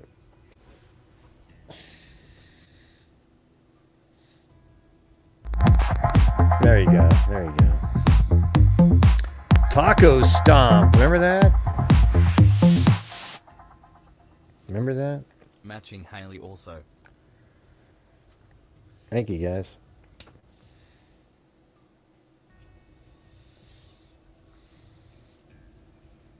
In a statement provided to media outlets, the Cook County State's Attorney's Office acknowledged the tragedy of Lily's death while explaining its decision not to pursue charges. Well, thanks, Chris O'Connell.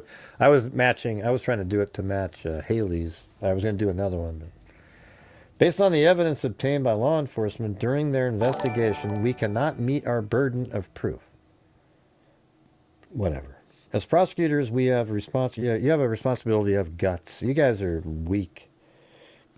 You know, some of these guys are like, I don't know, I just, you know, they're more worried about being reelected than going for a case that seems really, thanks, Chris O'Connell. You know, like the case we went over last night, right? What the hell, man? My brain is just like, yeah, Galvani. I was thinking of Allison. Okay, so, yeah, the Nancy Galvani case is, yeah, that's one of those. That's one of those ones that should just immediately, like, once you look at it, let's go, you know. Not go, I think I just need one more piece. And they wait and wait and wait, and 25 years later, they're still waiting. And it's like, you know what? I think people would rather just have you go for it. And if it doesn't work, it doesn't work. At least you gave it a shot. But, letting them live for 25 and 30 years with nothing is a joke, too. The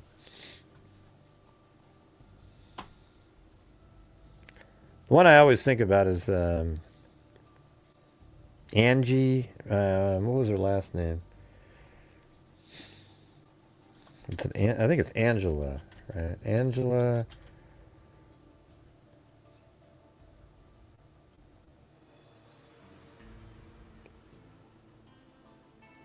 Yeah, what was the last name?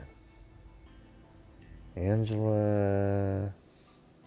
God, so many Angelas. It's ridiculous in here. Freeman. Angela Freeman. 1993. That's exactly one of those ones. Okay, that's the one where she was dating this guy that worked at Pizza Hut. But he had another girlfriend that was, in the college scene, totally different. But Angela Freeman was his side, the girlfriend he'd see on the side, and she got pregnant. And then he showed up at her work, and then she disappears, and she's never been found since then. And it's really obvious. Like the sheriff says, they can make a case. It's the guy, or that's the guy who did it. Now he wanted to take her for a ride or something, and then her car was found by this river, and there was blood on the trunk of it. And it's just really obvious case, So, why don't they have some guts and do something about it?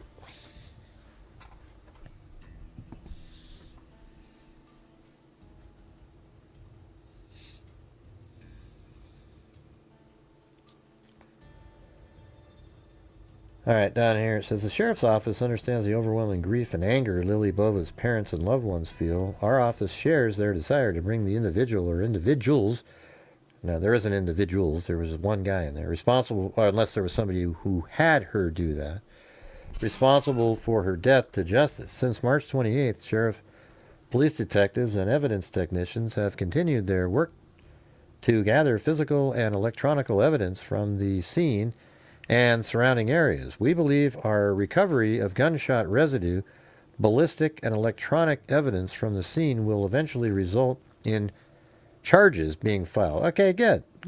Okay, good. That's what they're saying. All right. So, isn't it weird how the news outlets they don't put any of that in there, but it really says it right there that they're just still waiting for more evidence. So they are saying that they're confident that the evidence and information that they gather is going to result in charges. In the case, detectives have presented available evidence and information to the Cook County State Attorney's Office and have addressed every question or request made by prosecutors evaluating the case. While we maintain there is currently enough evidence to support criminal charges, we respect the state's attorney's requests for more time. Okay, I feel better now. Don't you guys feel a little bit better hearing that? That's a little bit better. I mean, that's way better, as a matter of fact. That's what the sheriff's office is saying. That's like 1,000 times better. It literally says, the sheriff's office understands the overwhelming grief and anger Lily Bova's parents and loved ones feel. Our office shares their desire to bring the individual or individuals responsible for her death to justice. Since March 28th, sheriff, police, detectives, and evidence technicians have continued their work to gather physical and electronic evidence from the scene and surrounding areas. We believe our recovery of gunshot residue, ballistic and electronic evidence from the scene will eventually result in charges being filed in the case. Detectives have presented available evidence and information to the Cook County State's Attorney's Office and have addressed every single question or request made by the prosecutors evaluating the case. While we maintain there is currently enough evidence to support criminal charges, so the sheriff's office is saying, hey, and that's exactly the same as in Angela Freeman case. The sheriff is like, we got this. We respect the state attorney's request for more time. We know there are individuals with pertinent information in the case and urge them to come forward by contacting Cook County Sheriff detectives. You know, it makes me wonder if this is even more, is this a hit of some sort? At that, even though it's a young age, like there's another person involved, because they said person or persons up above. And it seems like the evidence that we see is there's just one guy that was in there. But what was behind him doing that, I guess? And maybe that's what they're looking for. They're looking for the motive here. They don't really see a motive with him. But if they can find who got him to do that, then there's a motive. Something like that. So that's sort of interesting, right? Crazy. Yeah, so that sounds better. I wish the media outlets and so forth would take stuff like that into account instead of just reporting. The mother's just mad, because there wasn't something right now. They don't disagree with her. As a matter of fact, they confirm what she said, where they said slam dunk, slam dunk, slam dunk. And they're saying it right there. Now, there's also a thing that, it could be, it could be the dating thing too, and they're just trying to, find more, text messages. I guess, what if she was, they didn't mention it, but what if she was pregnant herself or something, and maybe that guy was with her, or, they've known each other since 2020. There's lots of different angles. Those are things that they wouldn't put in the paper today, where they would have put that in the paper a long time ago. Would be the first thing that they brought up. So I don't know. Weird. Yeah, the mother says, I don't understand. Well, they've got it under control, it sounds like. So that's her, Christy Maga.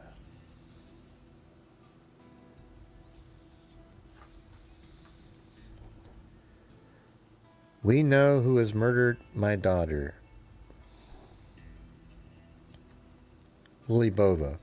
We have given them every single bit of evidence they are asking for. He came into my home. We have camera footage, she said.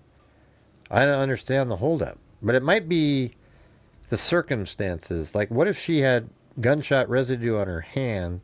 I don't think that's the case, actually, because they wouldn't be slam dunking comments and saying, we think we have enough already. So they wouldn't be saying that. So if that's the case, and there's nothing to indicate that she did anything to herself, I guess an issue would be is like, can you prove that it wasn't an accident in that room? Can you prove that? But then again, why do you have a gun in there? I don't know, man. That's pretty weird.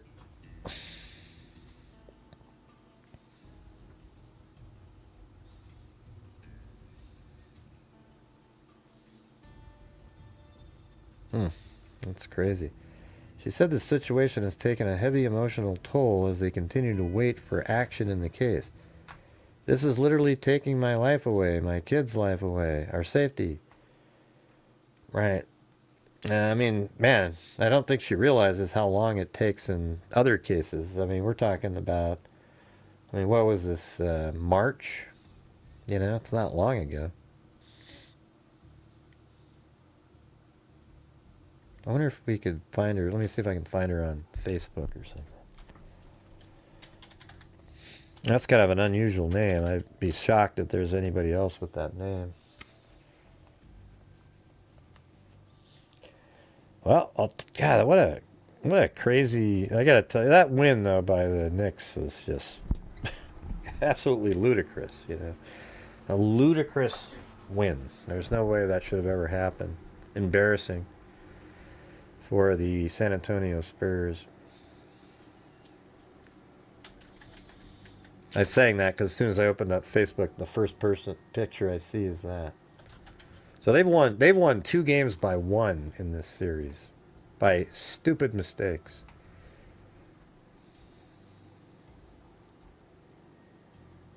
Is that her right there? Yeah, I think that's her, right? Hold on.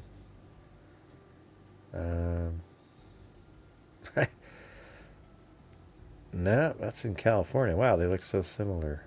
How crazy.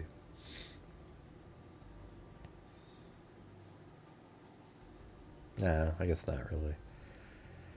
I guess there's a whole bunch of people with that name.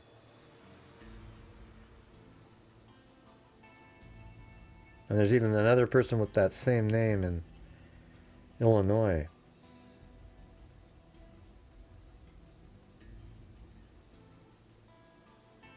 What are the odds of that?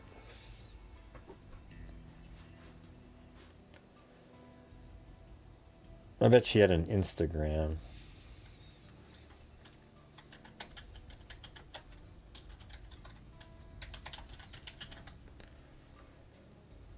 That might be it.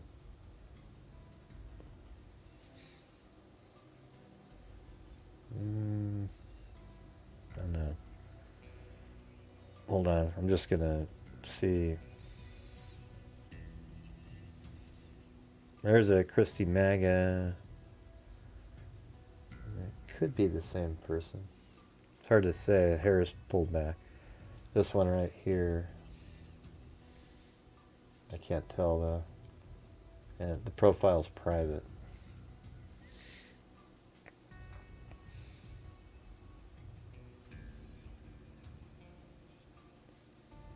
I don't know what that means, Haley. Let's see. Oh, you mean after when Trump was there? He didn't make them lose. They just lost. Yeah, they should have got crushed tonight. I mean, they were down 29 points. So the Spurs played so much better than the Knicks did. And then they choked. The Spurs absolutely choked at the end. I mean, as a matter of fact, like De'Aaron Fox should have just got the ball, dribbled around, got fouled, made both free throws, and then, then the Knicks would have had to do something. But instead, he tried to do a layup and he got blocked with 5 seconds to go. I mean, it's just really stupid. Unbelievably dumb.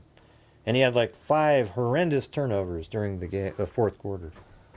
That should never have happened. It wasn't because the Knicks were so incredible. It was more the Spurs were so shitty during the end there. Yeah, had nothing to do with Trump. Let's see.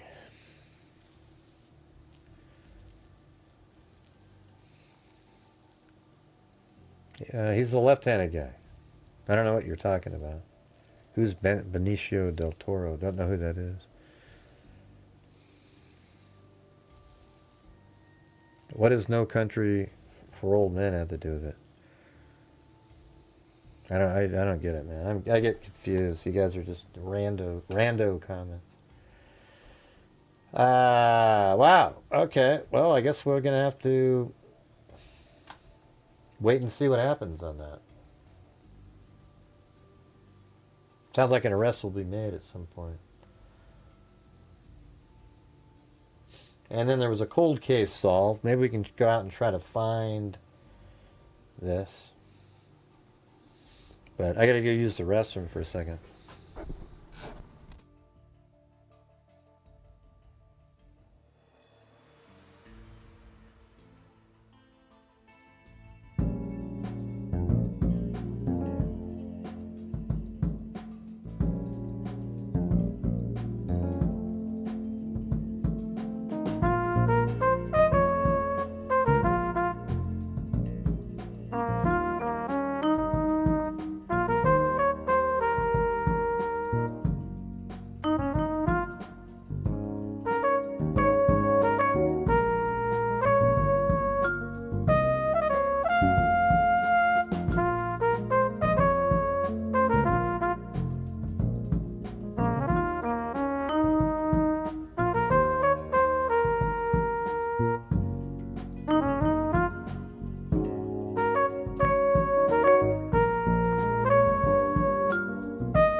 I don't think anybody knows what you're talking about.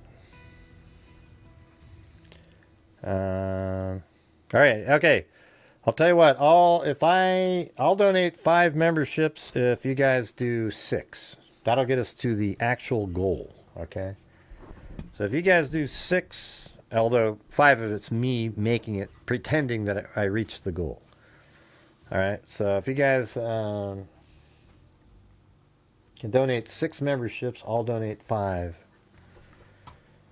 Sorry, that doesn't sound, but I'm trying to get it right on the number. Normally I donate 5 after we make the goal, but I'm trying to reach it. I like the doofus prison warden. I don't know. I'm not sure what that even means, man. What are you talking about, Lori? I know, but what does it have to do with like what we were talking about? How did that get brought up? The No Country for Old Men and all that kind of stuff. I remember that.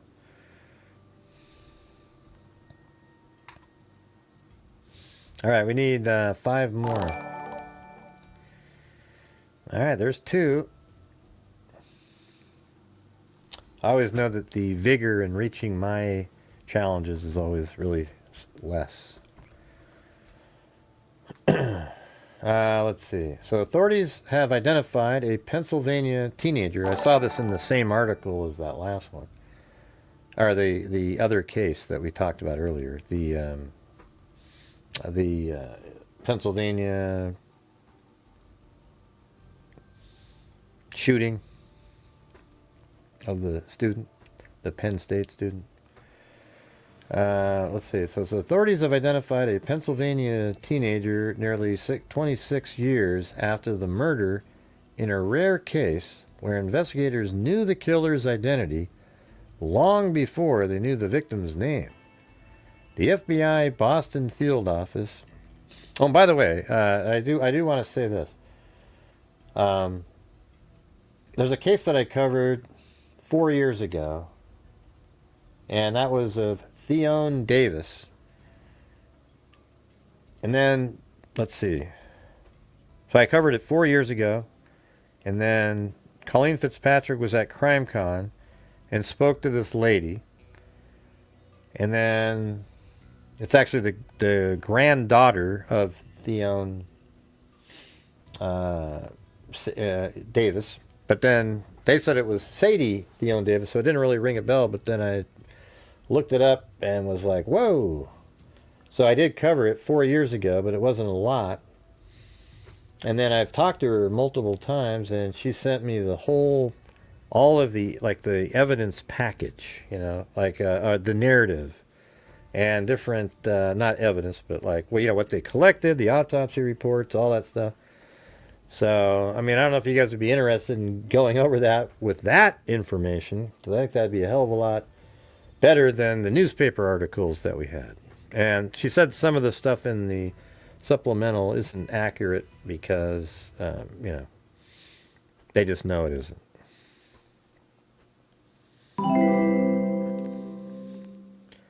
But hey, guys, let's try to reach mine. And we need 4 more gifted memberships, and then I'll donate 5. All right? Anyways, would you guys be interested in that at all? Going over that case? It's from 1971. It could be associated with other murders at the time. It's pretty interesting. Hello?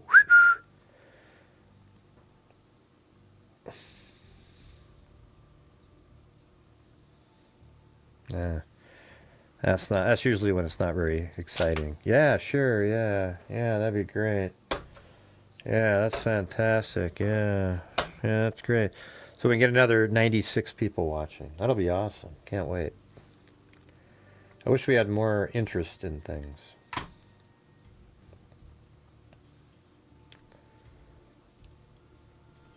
The FBI, Boston's field office, Massachusetts State Police, and Suffolk County District Attorney's Office announced Wednesday that Chelsea Jane Doe has been identified as Tiffany Bradley, a 16-year-old from Allentown, Pennsylvania, through advanced DNA testing and investigative genetic genealogy. Bradley's killer, Eugene McCollum, pleaded guilty years ago. All right, so what we can do is, let's see, 26 years, so that'd be 2000-ish, right?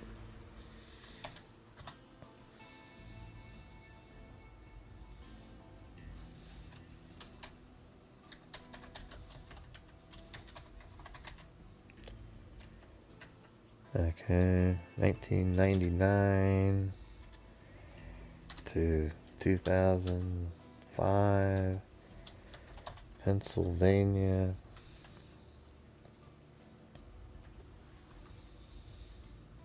Yep.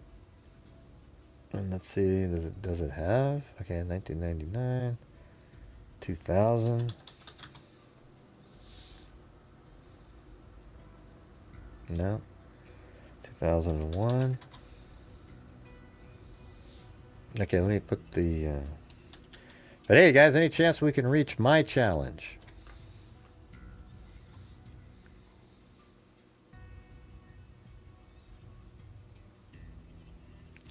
(2002), 2003, 2004. Okay. So there you go. That's March 14th. Let's see what it says. Oh, look at that. Boston man investigated in 2 beheading deaths. A man charged with killing and beheading prostitute has reportedly confessed to another beheading death in the Boston area, and authorities from as far as Miami are looking for connections to other killings. Police say Eugene McCollum, 39, told them, hey, do you think that'd be interesting, Chris O'Connell, to go over that cold case that I mentioned? It looks like it would be pretty interesting. And plus, she'll come on and talk to us, I think. Police say Eugene McCollum, 39, told them he strangled the prostitute on November 11th, 2000. So this is her. See, what we're reading right now is referencing this Jane Doe. Isn't that amazing? Just randomly like that. So here's what we can, let's try to do this. So this is saying right here in newspapers.com on March 14th, he admitted to killing this Jane Doe on November 11, 2000, after arguing with her over money. He later described beheading and mutilating her body in his room at a YMCA in Lynn, a few miles north of Boston. I really have no idea. I was just experimenting with the knife, he said in a. See, this is a psycho here. I don't know why I did it. I was just, experimenting with a knife, he said in a written statement described by an investigator. See, those are the scary types right there. That's that's like that Asian guy that I've told you guys about before. He followed a girl down a path next to a restroom. You see him on surveillance follow a girl down a path into the woods. Then he comes back alone, and they ended up capturing him after finding her dead body. And they said, "Why'd you do that?" And he goes, "I don't know. I just wanted to see what it felt like, And so those are the scary types, At least they got caught, but that's pretty crazy. Hey, thanks, Chris O'Connell.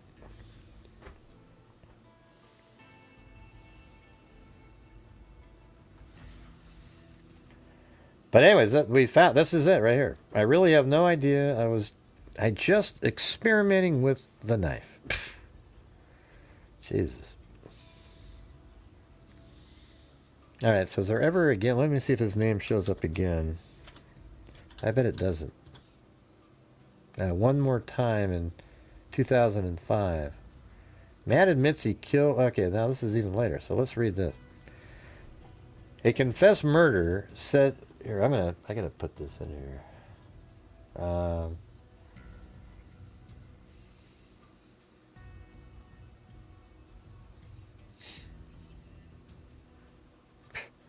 This is crazy.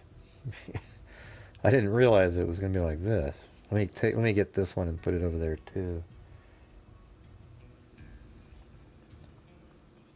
All right, go back 2005. Let's read this sucker here. A confessed murderer said Thursday he killed and beheaded a Boston man and a prostitute because he became a ticking time bomb when his brother, alleged murderer, was acquitted. Bullshit. Eugene McCollum, 40, was sentenced to life in prison after pleading guilty to a second-degree murder in the death of the prostitute. So he got charged and sentenced for the death of that prostitute, even when she wasn't identified. Isn't that interesting? The prostitute, and that's sort of like that serial killer case that we solved using, in our genetic genealogy fund. A lot of you might not be aware because you weren't here at the time, but we actually we paid for the identification of the 11th victim of a serial killer who was killing prostitutes as well. And she was left in a hotel room and was never identified and for like decades. And we paid for it. She was identified. However, the family didn't want her name out there because of her lifestyle. There you go. See? We're doing good shit out there, you guys. We're doing good stuff.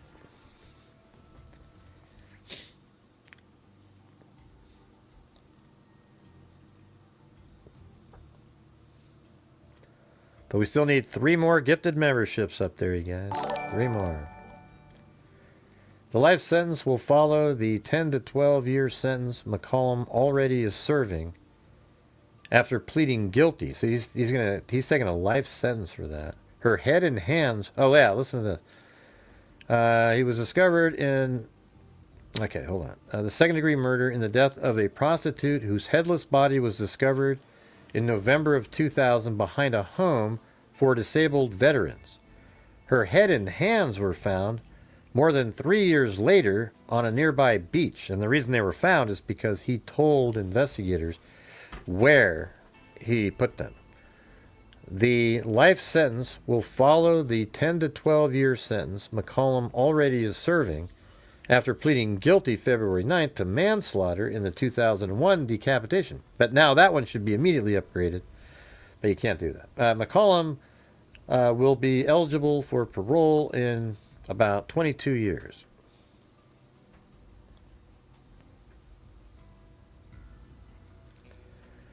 At his sentencing in Essex Superior Court, McCollum told Judge Howard J. Whitehead his homicidal urges grew from the outrage he felt toward the criminal justice system after his younger brother, alleged killer, was acquitted.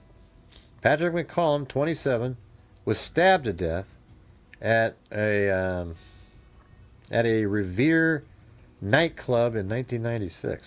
Hey, thanks so much there to Phyllis Watson. There we go. I guess I'm gifting, this will be my 6th memberships tonight. So I guess that one sort of makes up for that one. All right, here we go. Here we go. And there we go. All right. You know what it looks like? Can you guys see that? See, it's actually fuchsia looking in. This is what StreamYard looks like when you're in it, just like this. But it's weird when they're fuchsia. I'm like, oh, it's a cat eye donation. But it isn't. Anyway, thank you. Thank you so much, everybody who helped tonight, support the channel. Kind of a miraculous making the goal tonight, really. Despite Lori Bach and everybody. No, I'm just kidding. You're all ears. You're supposed to make a joke about that, Lori. When you say I'm all ears, you have to put a picture of somebody with huge ears, you know.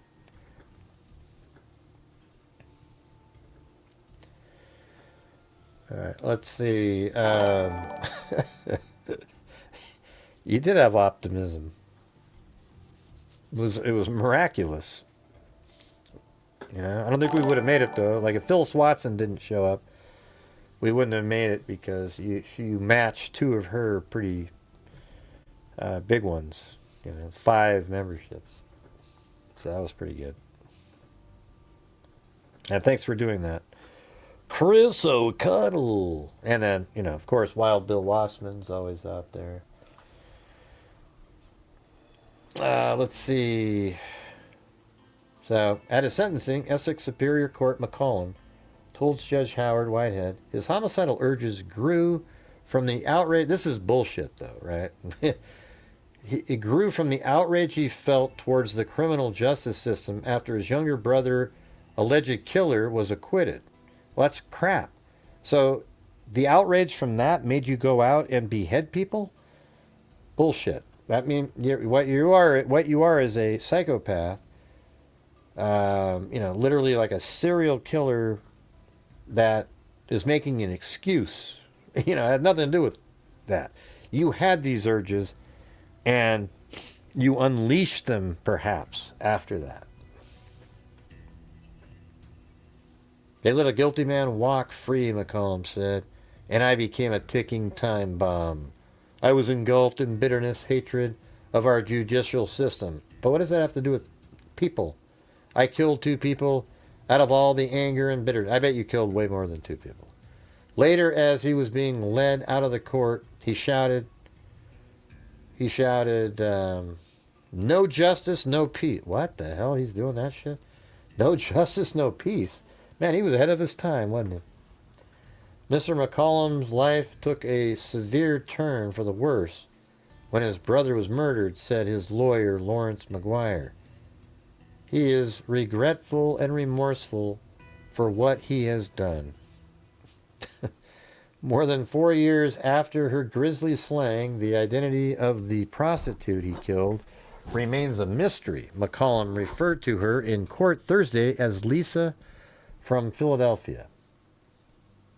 Well, that's interesting. What was her name?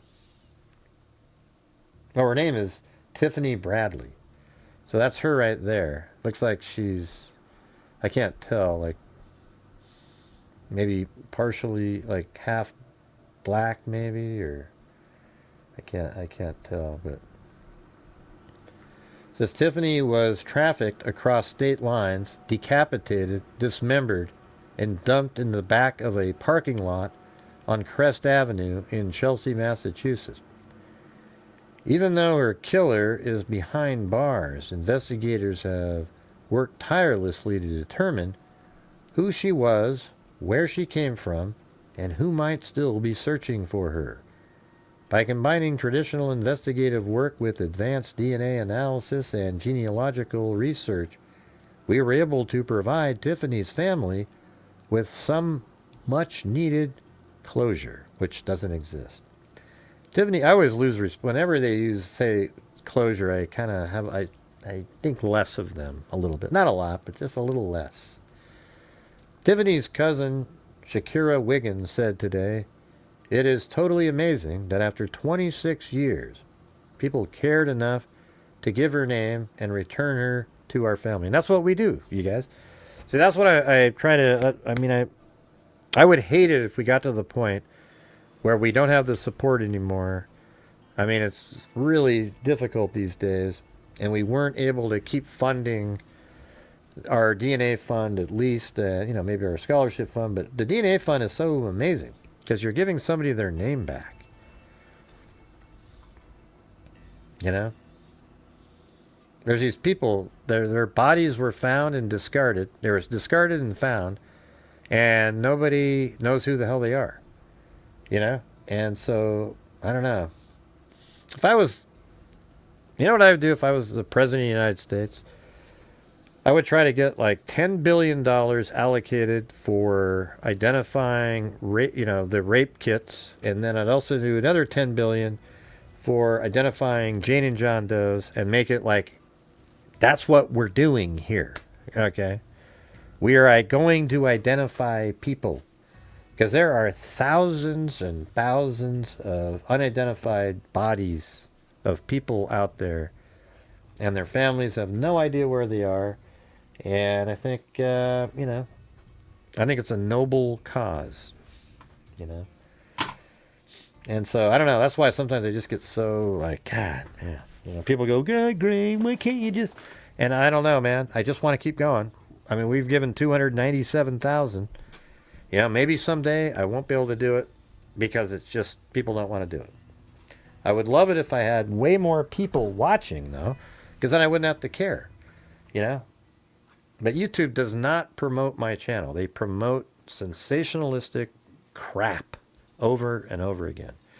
And I'm not, it's hard to say, well, I got to start doing sensationalistic crap too, because I want people to, and I just can't do it. So we guys got to wait for another big case, I guess, and see what happens. So that's her. Right there. Now, I thought what would be interesting is, so let's go back to this, and let's see if we can find the initial articles that showed up.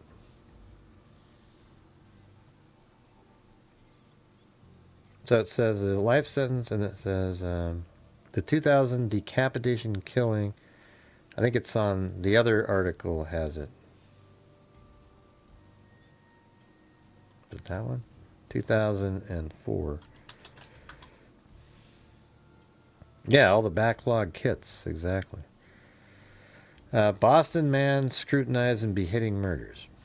Police say Eugene McCollum, 39, told them he strangled the prostitute on November 11, 2000 after arguing with her over money. He later described beheading and mutilating her body in his room at a YMCA in Lynn, a few miles from Boston. So this is in Massachusetts, right? Is Chelsea in? Okay, so it is there. All right, so now let's go back to, okay, what date did they say that was again? November 11th. Okay, so what you do on newspapers.com is you go November 2000, I think this, wasn't it 2000, and then Massachusetts, and then now you say, you know, like body found or something, you know, just like that. And then what you do is you go to the 12th, right there, because it doesn't make it into the paper that day.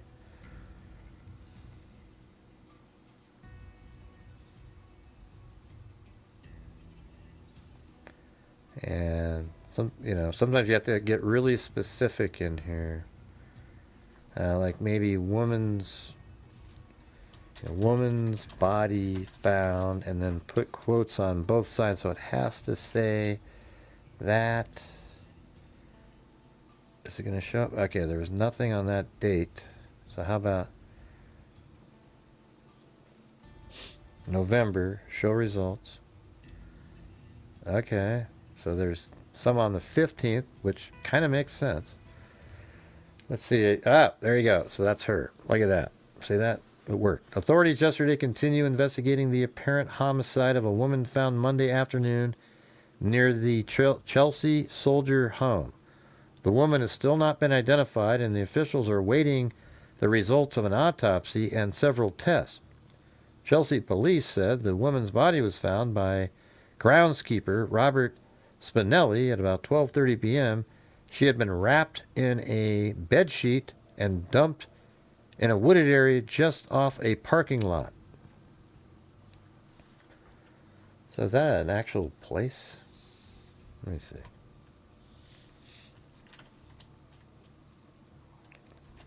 Chelsea Soldier's Home. Okay, there it is. Veterans Home at Chelsea. So this has got to be it, right? Right here. And then was it, does it look like that? Let's go to 2000. Yeah, totally different, right?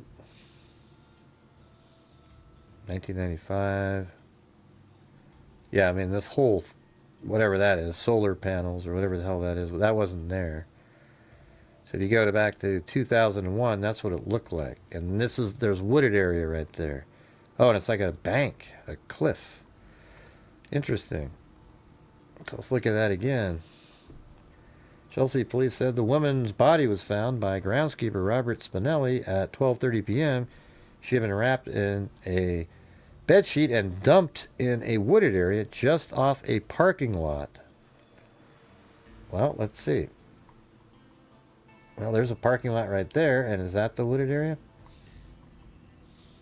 That seems more likely than that one. This is 2001, this satellite shot. Yeah, so he parked right there and just threw her over that. That's what it sounds like. Isn't that crazy? Are you guys even here anymore? This is interesting stuff, and you guys just disappeared. Jesus. All right, so that was, let's go back. Okay, then there's 15th. They must have worded it a little bit different because they're already referring to that they continued investigating the apparent homicide of a woman found Monday afternoon. Okay, so probably now you can probably type in Chelsea Soldiers, that word or phrase. Chelsea Soldiers, like that. And there you go. So now there's one on the 14th. See, now we got back a little bit more. Battered body found after a groundskeeper finds a woman's body wrapped in a quilt at Chelsea Soldier's home. Authorities investigate the death as a homicide. Then we go to page B3. That's 2, 3. Look at that. Now there's way more on this one. So this is where it's interesting how if you go back in time, you find way more, like as soon as the body's identified or they've already collected it and, you move on, they don't have as much information. But if you find the first articles, you get locations and other stuff. So let's see what it says right here. A groundskeeper found the battered...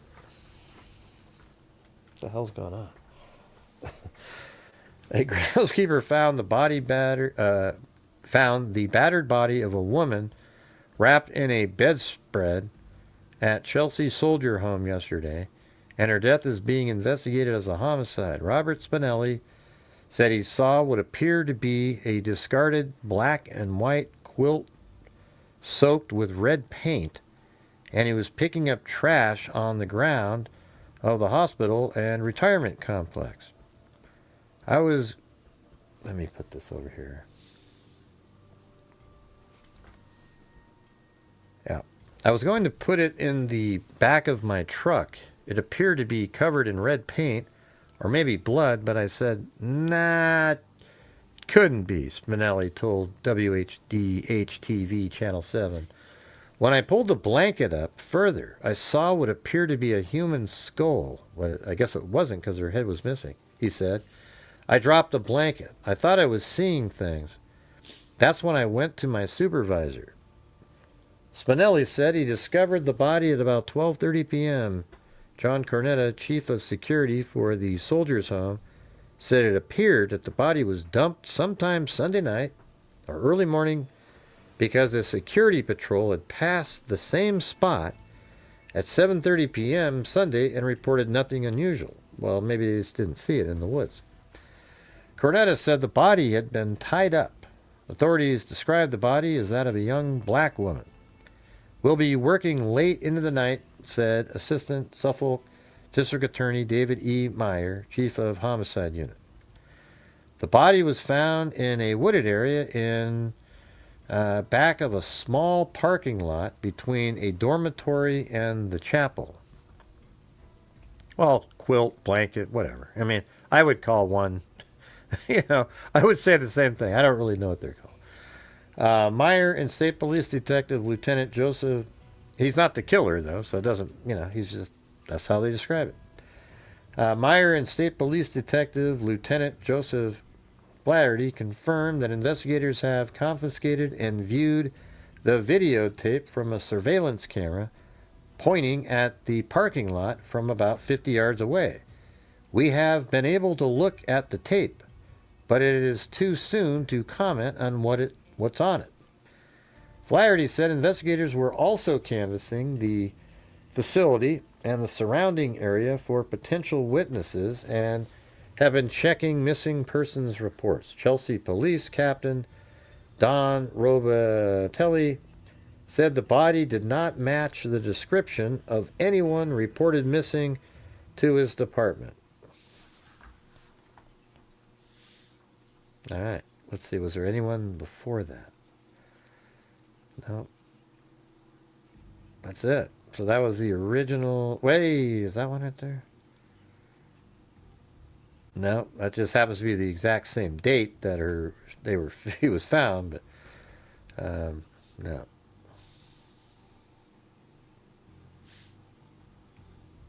Crazy. What about the one on the 16th? Nicole Brazel and Lynn O'Brien were in front of Keble House on the grounds of Chelsea Soldiers' Home yesterday, chilled by the brisk wind and the knowledge that the dismembered body of a woman was found just a few steps from where they stood. I hope they catch whoever did this.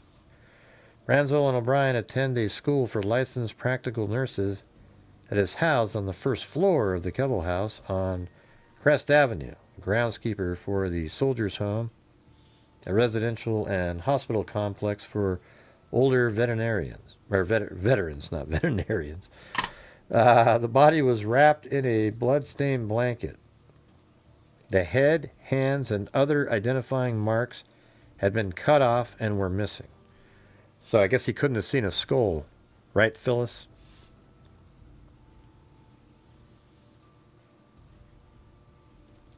A spokesman for the home said police had told him it appears the girl was killed somewhere else. But the question of the nursing students reflected an uneasiness about the situation.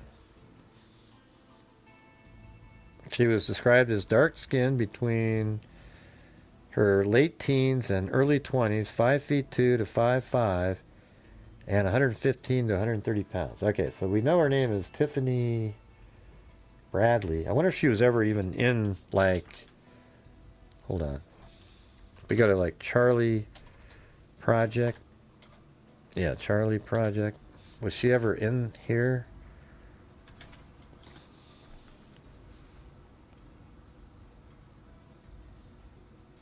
No.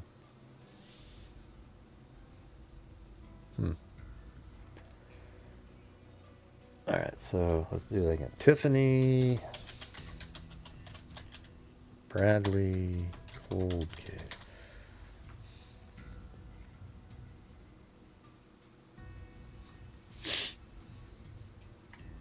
So that's her right there.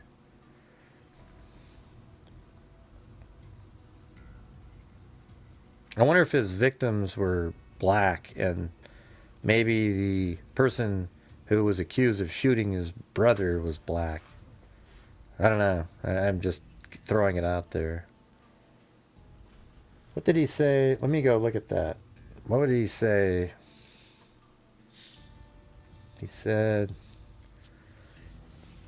Patrick McComb, 27, was stabbed to death at a... Okay. At his sentencing in Essex Superior Court, McCollum told the Judge Howard J. Whitehead his homicide urges grew from the outrage he felt towards the criminal justice system after his younger brother, alleged killer, was acquitted. Patrick McCollum, 27. Okay, let's look at that. Patrick McCollum. And then we'll just take that. Does that work? Yeah, right there. And then that was 1996. Revere nightclub. All right.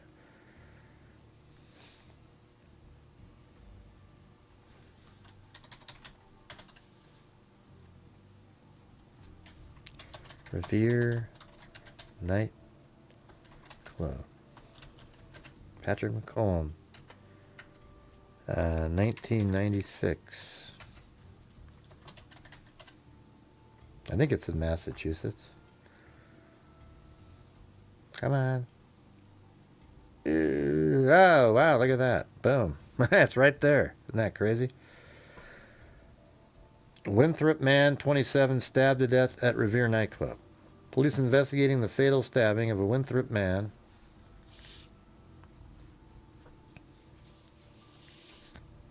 inside a Revere Beach Rock Club Saturday remained quiet yesterday. Officers who were sent to the tank on Revere Beach Boulevard at 1:20 a.m. found Patrick McCollum, 27, bleeding on the sidewalk in front of the bar, which was formerly named the Atlantic Lounge. McCollum was taken to Whidden Memorial Hospital in Everett, where he was pronounced dead. Ford said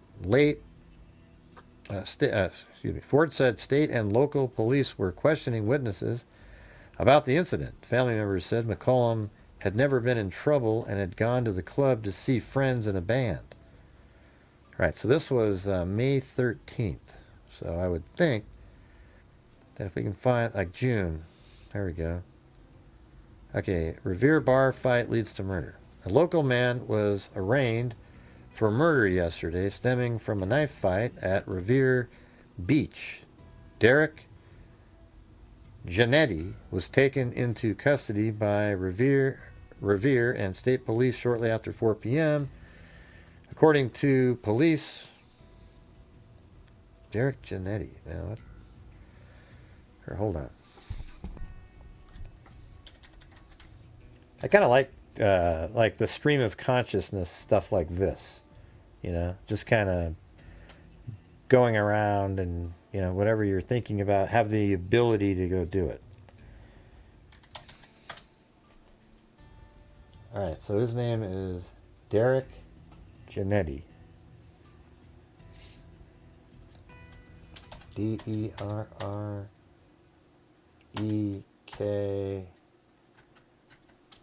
Janetti. And then just there's got to be only one person with that name. Massachusetts. Yep, there it is. Says he's 53 years old. How old was he then? That is 158. Okay, that should that actually would verify that I got the right guy right here. Hold on. Hold on a second. Yeah, me too. I don't like the conspiracy rabbit holes. I like just going down like, you know, just boom, boom, boom, boom, boom. I mean, look at this. Now we're looking into the guy, his brother, who said, you know, let's go address history. Does this one show up in there? They're saying that is 158. Yep, I got it. This is him. He lived there from 92 to 2006 at that address. Let's see what he has for court records, this guy.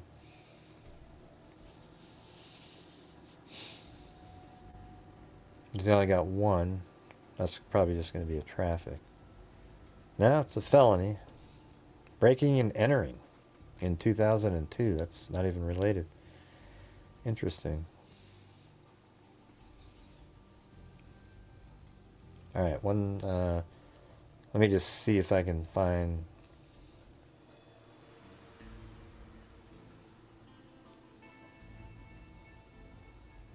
the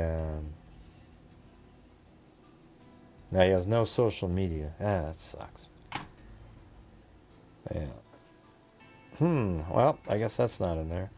But I'll go ahead and throw this over. So no social media. But yeah, he's 53 now. He was arraigned in... Let's just see, like, was it kind of... Okay, that was June 5th, 96. And then, you know, he was killed after a fight in a bar. So this was even before that last article. Police were questioning witnesses. All right, let me go to the... So, like, probably 1997... Well, actually, let's get this guy's name. Yeah, so Derek Janetti now. You go after, look up. Derek Janetti. And that should... I don't know if there's one later in the year. Oh, that spelled it wrong there. D-E... Okay, that was June 5th. So now we go to 1990, probably like, I would say a case like that, like 1997 maybe. Hey, what was that other one we just saw? This is 1991. Arrests. 18 and Michael Janetti, 17, both of 158 right there. Disorderly conduct. So that wasn't in there. 1997 to 2000. Yeah. So maybe they just never charged him again. Let me just go like this. Okay. 1996, June. 1990, he's right there. 92. Yeah. Okay, and then he's brought up again in this. Confessed killer motive for beheading, he says. You know, he engulfed in bitterness after Derek Janetti, the man arrested and charged in Patrick's murder, was eventually found not guilty.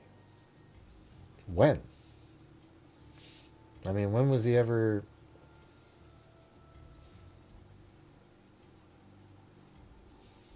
getting his hands on experience.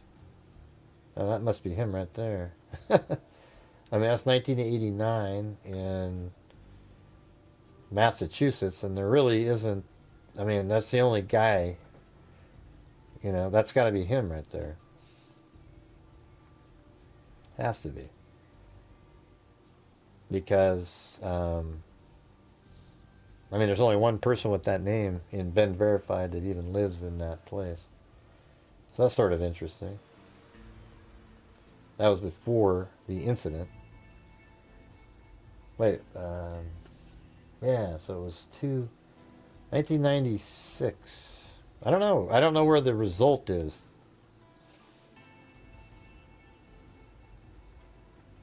Yeah, let me just try it. 1996 to 2000.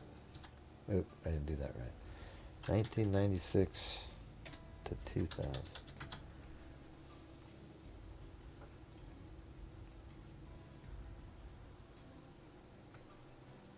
Come on.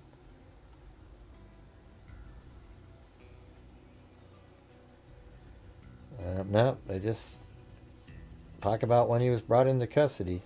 They didn't seem to update that one.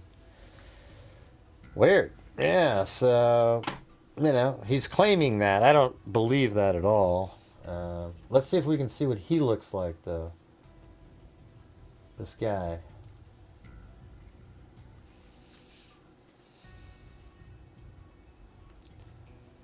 Bradley's killer, Eugene McCollum. Alright, let's see.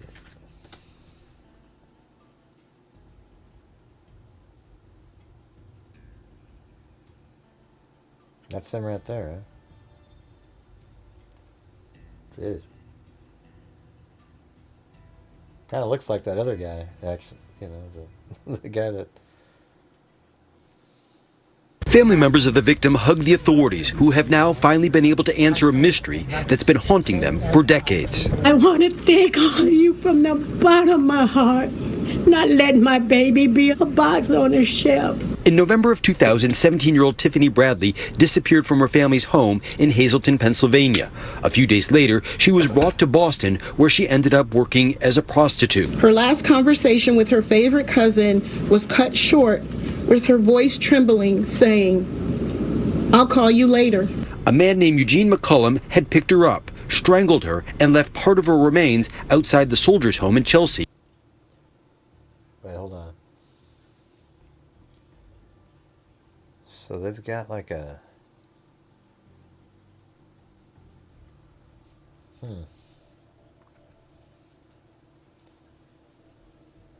parking lot. Maybe over here then. Let's see.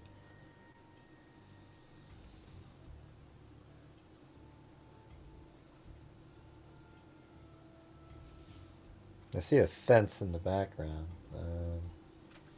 I got, you know, this isn't 2000 though. It's weird how those veteran hospitals are always up on hills like that.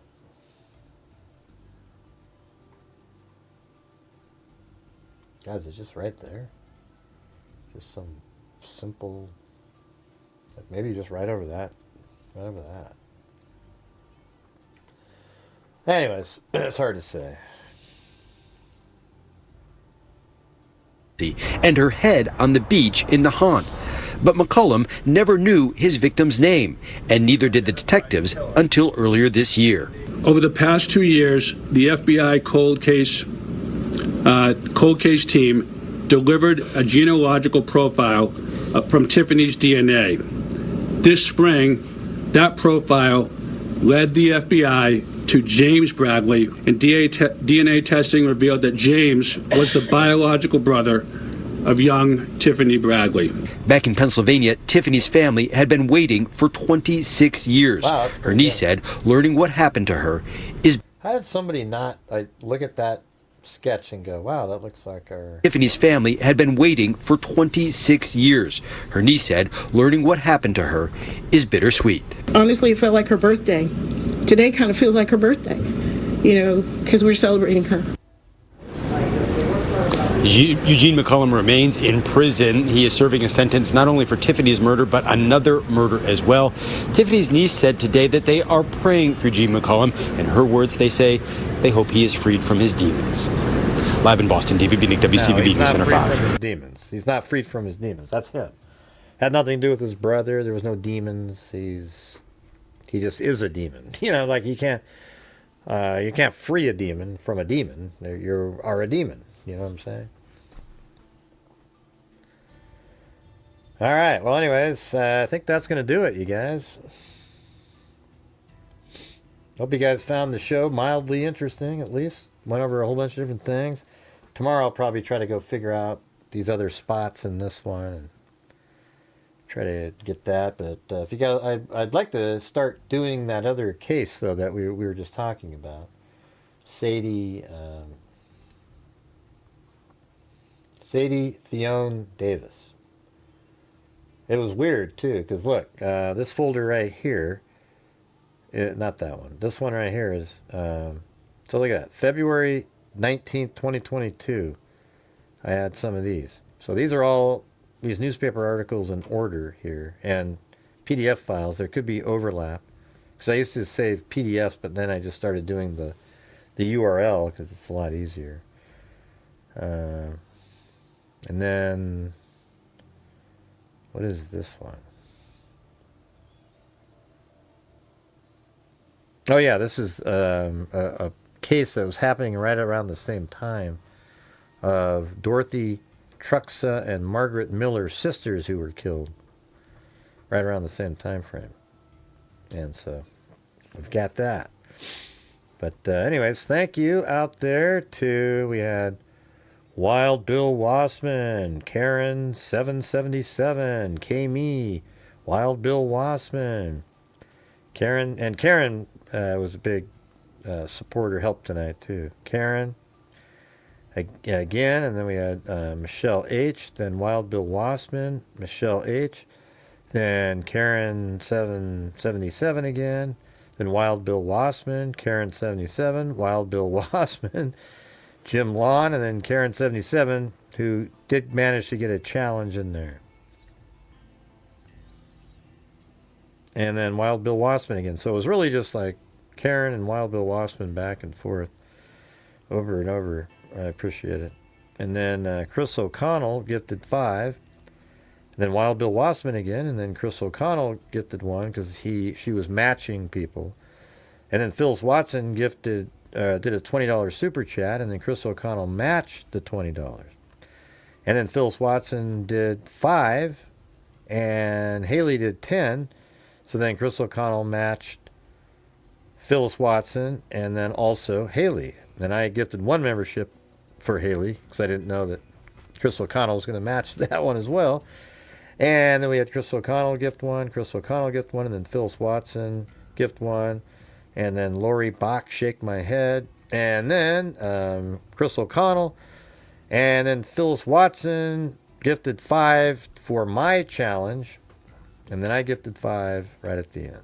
So I guess 6 of the memberships are robbing Peter to pay Paul. Right, so let's see, 15, 65. Well, we almost did it, but even without that. So anyways, again, I hope you guys found it interesting. I know it's kind of random sometimes, but I sort of I think those are interesting cases tonight. You know, I mean, we're just trying to figure out where the first case where the guys were going. We found 1 extra spot. And then we also, the next case of, hold on. Oh, I got it over here. The case of Lily Bova, that one's weird. It's a weird one. I really need to get more information on that one. I mean, that one, I might actually try to reach out to the mom on that. She seems like somebody that would like even come on the show or something. So I'm going to give that a shot. All right. So anyways, thanks everybody. We'll see you tomorrow. And hey, what a amazing thing. We made the goal on a night that I just felt like, oh, there's no shot. So thank you guys. That was cool. Yeah. Hey, thanks, Haley. Thanks for being here. Sorry for my earlier, idiocy.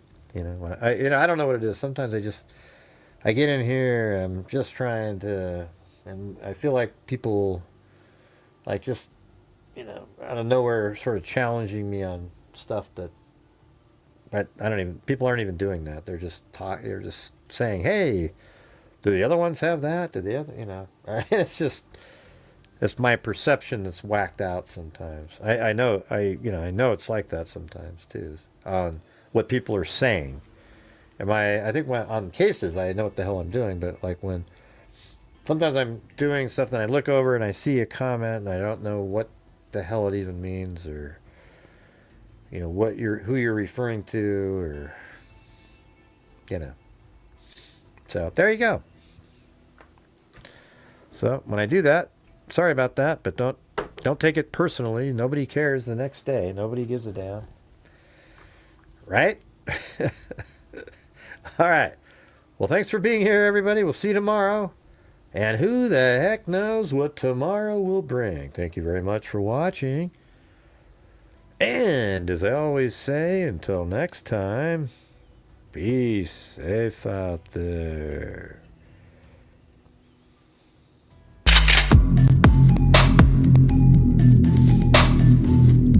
Very cool, Chris O'Connell. Thank you very much for the challenges. And thank you, Phyllis Watson.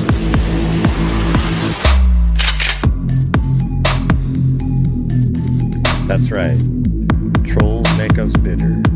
But we try to ignore the trolls because they're idiots. Thank you.